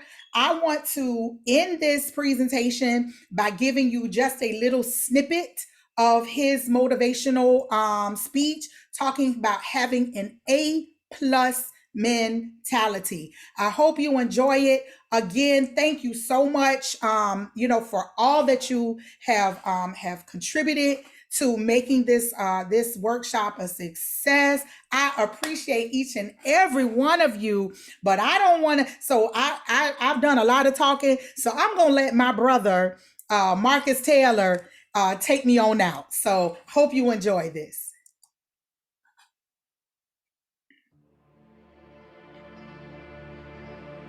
There are key components and key ingredients in the recipe of a student mentality. Number one, you need to be disciplined. The future is very expensive, and only those who are carriers of discipline can inherit the future. I need you to stay motivated. I don't care if you have to listen to me 1,000 times. I need you to stay motivated. And I need that motivation to mature into discipline. I need you to be self-aware. So I need you to remember that you are always learning. In life, you are always learning. And I need you to believe in yourself. I need you to see yourself capable, lovable, and unconditionally worthy of your future. Turn your pain into progress. I need you to see yourself. See yourself. One of the things that many students lack is vision. You got to see yourself before you get there. You have to hear yourself telling yourself thank you. I need you to open up your ears. Open up your ears, because the you from the future is telling you thank you. Thank you for not giving up when you wanted to give up. Thank you for not being depressed. Thank you for not allowing the brokenness to eat your progress. Thank you, thank you, thank you. You got this. It's going to get hard sometimes, I'm telling you right now. It's not going to be easy, but it's worth it. Maybe you're listening to me right now and you want to lose weight, or you're trying to pass the final exam, or maybe there's just this feat that seems as though it is impossible. Turn your pain into progress. Turn your pain into progress. I need you to be uncomfortable with average. I need you to be allergic to average. I need you to come to the end of yourself. So many people are depending on you. A student is hardworking. A student is mentally tough. Have the ability to adapt. Have a character, consistency. Demonstrate courage on the daily. Stay motivated. Stay positive. Earn your respect. Have a winning attitude. Breathe. Compete. Make no excuses. Set goals. Practice great habits. Stay focused. You want your future? You gotta outwork everybody on that field. You gotta outwork everybody in the room. You gotta learn how to perform under pressure. You gotta leave it all out on the field. Everybody wants the future, but everybody wants to be average. There are gonna be times when you feel like you're losing your mind, and you study for hours, and you're gonna take an exam, and you will not pass. A student is resilient. A student is disciplined. A student is committed. A student is consistent, even when they don't want to be. Because the cycle of depression needs to end with you. The cycle of not enough needs to end with you. The lack and the dysfunction and the anxiety and all of these things that your family and your father and your mother have gone through. You have to keep a student mentality. I studied and I failed the exam. I studied and I failed the test. And life is an uphill war, and it is filled with tests and exams and critical moments where you are going to have to dig deep inside of yourself and ask yourself why. Why did you start in the first place? And what was the emotion, the feeling? What was the science and the psychology behind the decision that you made. And 9 times out of 10, I can tell you why you started. You started because you were hungry. Hunger is the feeling of discomfort or weakness caused by a lack of food coupled with a desire to eat. How hungry are you? When you feel like throwing in the towel, when you feel like surrendering everything you worked for, remember why you started. Remember how you felt when you started. You were hungry. When you want to let go, when you want to surrender, when you want to stop, when you're ready to quit, when you have failed and failed again. Let me remind you what got you here. Hunger got you here. A strong desire got you here. You were desperate to break curses in your family. You were desperate to break the cycle of poverty and depression. You were desperate. Hunger got you here. Remember this. Every dream requires discipline. Every dream requires discipline. You can travel the world and study students and their behaviors and their mindsets. There is a science behind achievement. And when you study the most successful students in the world, we find that they are responsible, they are motivated, they are self-managed, they are self-aware. They have a long-lasting student mentality even after they have passed the test. Because they understand that life is a test. And in life, there are ups and there are downs. And so accept the responsibility. See yourself as primarily responsible for your outcomes and your experiences. You are going to need discipline. Motivation will help you get started. But discipline is going to keep you on the road to your destiny. You got to be self-motivated. You got to find purpose in what you do by discovering personally meaningful goals and dreams. If you're going to be a successful student, if you're going to come out on top, you've got to start managing your time. You plan and you take action in pursuit of your goals and dreams. So let me tell you something. Everybody has a dream, but there is a behavior that must follow your belief system. Remember this, behavior follows belief. If you have not been able to change your behavior to match your dream, then you need to go back and examine your belief. Because 10 times out of 10, if you can't change your behavior to match your dream, then you don't believe. When somebody believes, everything changes. The time is coming where you are going to feel like giving up. But you're going to have to remember why you started. You got to dig deep and learn how to create possibilities for yourself when nobody gives you an opportunity. You have to turn your mess into your message.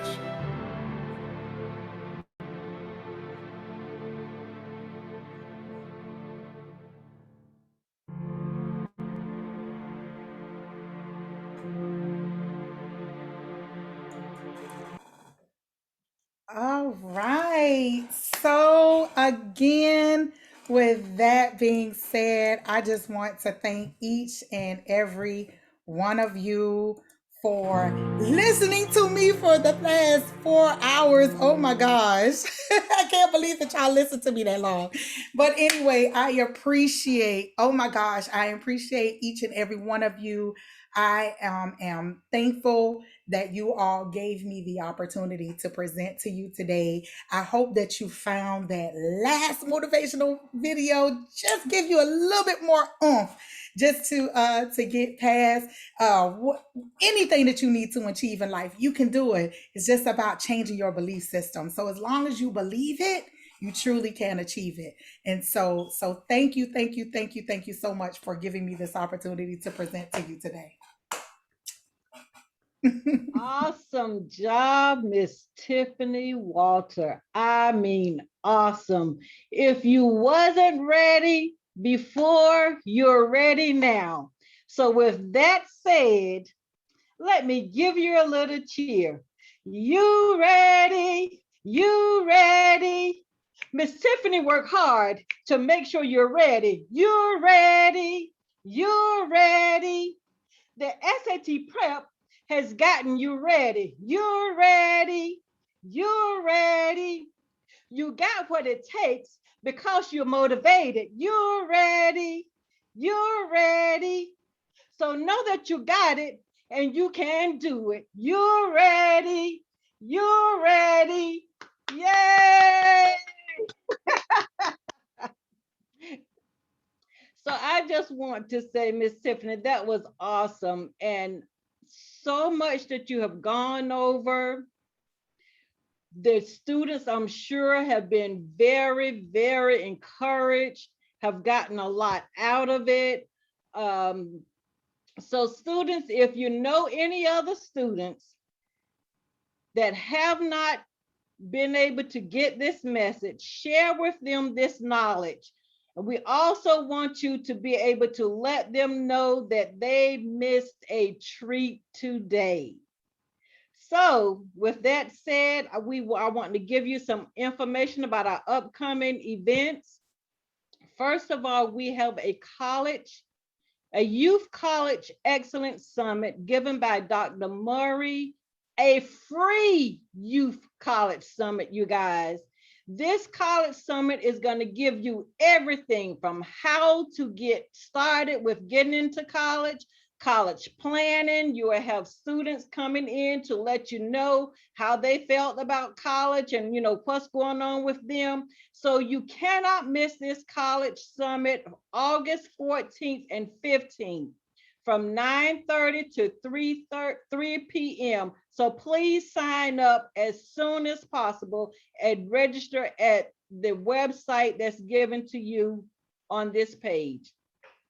Also, the SAT prep, our part 3 of this boot camp, will be August 29th, given by none other than Miss Tiffany Walters. So if you enjoyed her today, please make sure you register for the SAT prep on August 29th.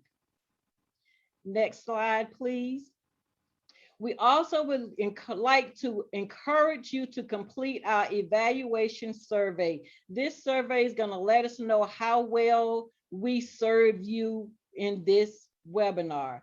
It's a Survey Monkey. The webinar, the survey site will be posted into the chat for you to just click on to get it done, or you could use the QR code to go in and get this survey done.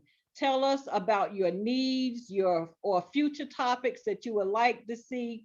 An email also would be sent to participants with the Survey Monkey and student slides and future webinar dates for everyone that we like for you to complete this and let us know what we have done to help. Next slide, please. These are some of the webinars that was given by our collaboration team. The past webinars that we had was on top strategies for taking the SAT and ACT, writing essays and letter recommendations, general college information and HBCUs, college planning made easy, college funding and financial literacy, the college admission panel, which was an awesome panel that gave us really great ideas, and then the essay writing and letter recommendation. Guys, we have worked hard with trying to get these webinars out to you, so please pass it along to all of your friends to come out for our next webinar. Now we are open to any question and answers you may have. Thank you so much. So unmute yourselves, go into the chat. If you have any questions, unmute, go into the chat, and we will get the questions answered. But make sure you do that survey.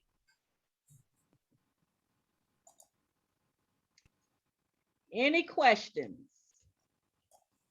She did such an awesome job. What you say, she gave it all to you. So I have more of a comment than a question, and it's just to say, phenomenal job, Miss Walter. Thank you.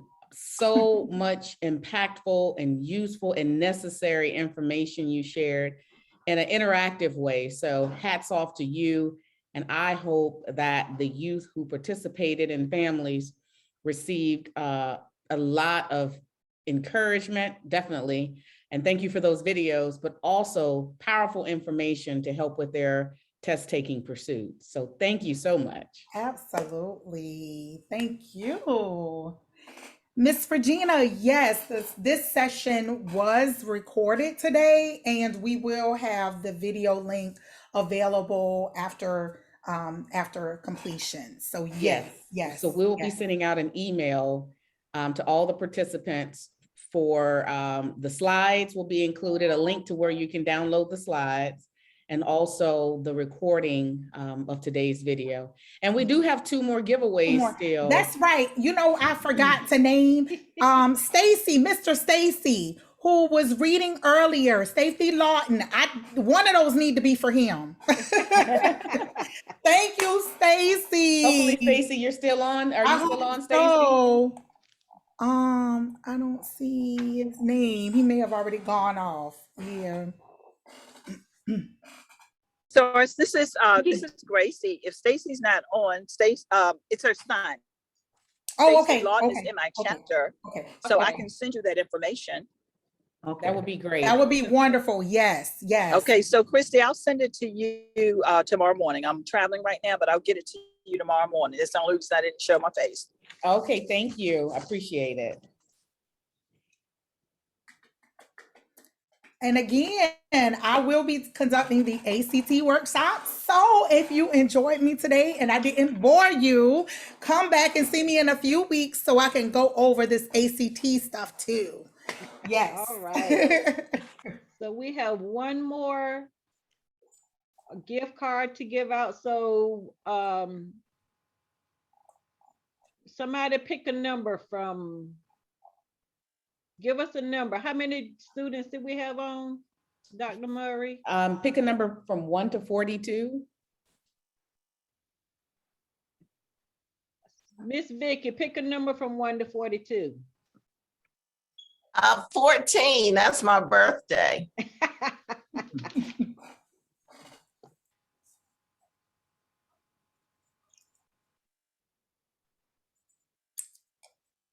I think, was it Fonda Malone? I think they were closest without going over. So I say number 4 needs to be Fonda. Congratulations, Fonda. Okay. Fonda Malone Dickerson. Okay. All right. And we have one more minute. Any final questions? Tiffany, I had a question about when you take multiple testing sessions of the SAT or ACT, do you have to dedicate those for the colleges? I mean, or do they go with the initial testing and just automatically send them to them? You would have to select, when you're going through the registration process, you have to identify the colleges that you want it to be sent to. Each time? Each time. Oh, okay. Yes, each time. Now, if you have a profile, usually with College Board profile, it'll keep the codes that you did from the previous test. So you can go in and modify as you see, as accordingly. But you know, and again, that goes back to Dr. Murray's question: should we pay for the additional testing to be sent? And that's why I say go ahead and identify those schools up front, because if you take the test, you only have a certain amount of allotted time to go in and add schools. After I think it might be a 30-day mark. So after the test has been been presented, after that 30-day, they're going to make you pay to send the test out. So you may as well go ahead and identify the schools up front. And the reason why I was thinking about getting the actual test questions, which shows how you performed on those questions. For those students who want to take the test the first time, which I highly recommend, get your test answers and the questions back.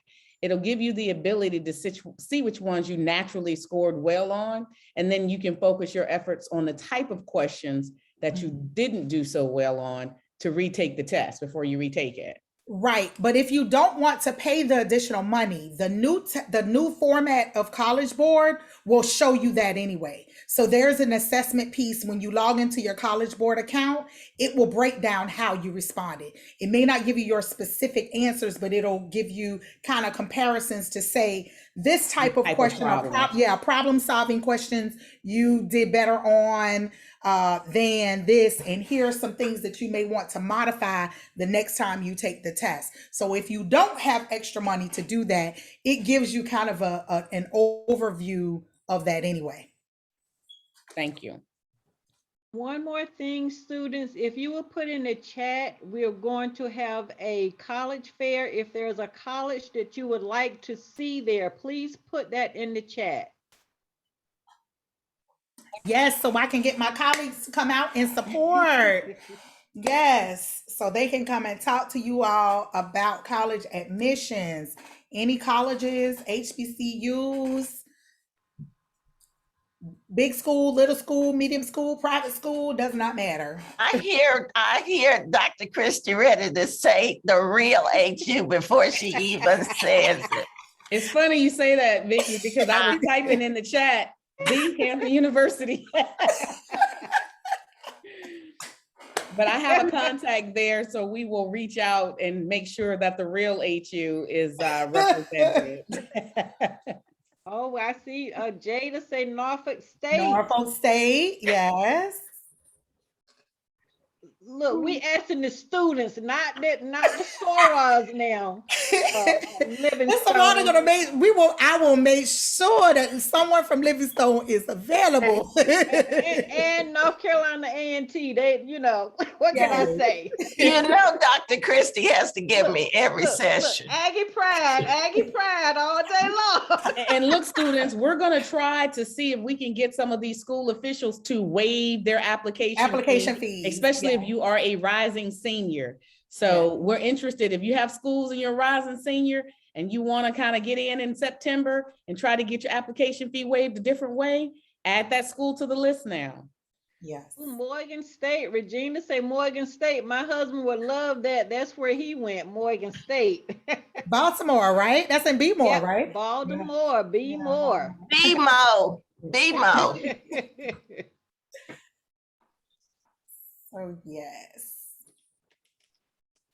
Well, you already know who I'm representing. So all right. As long as Savannah State is there, we're good. Oh boy. Anybody else? Awesome. Woohoo. All right. One more. I noticed that Stacy came back on, so he received a giveaway. I think he had left, but I see him back. So yes, and I am writing down. Thank you for that, Stacy. I'm getting the address right now. Okay. Provided it. And Jada, yes, all of the Georgia HBCUs will be represented, or at least I'm trying to make sure that they are also. Yes, I will make sure a representative from Spelman will be available. So absolutely. Excellent. So thank you all very much. I'm going to end the recording now. Let's see, let me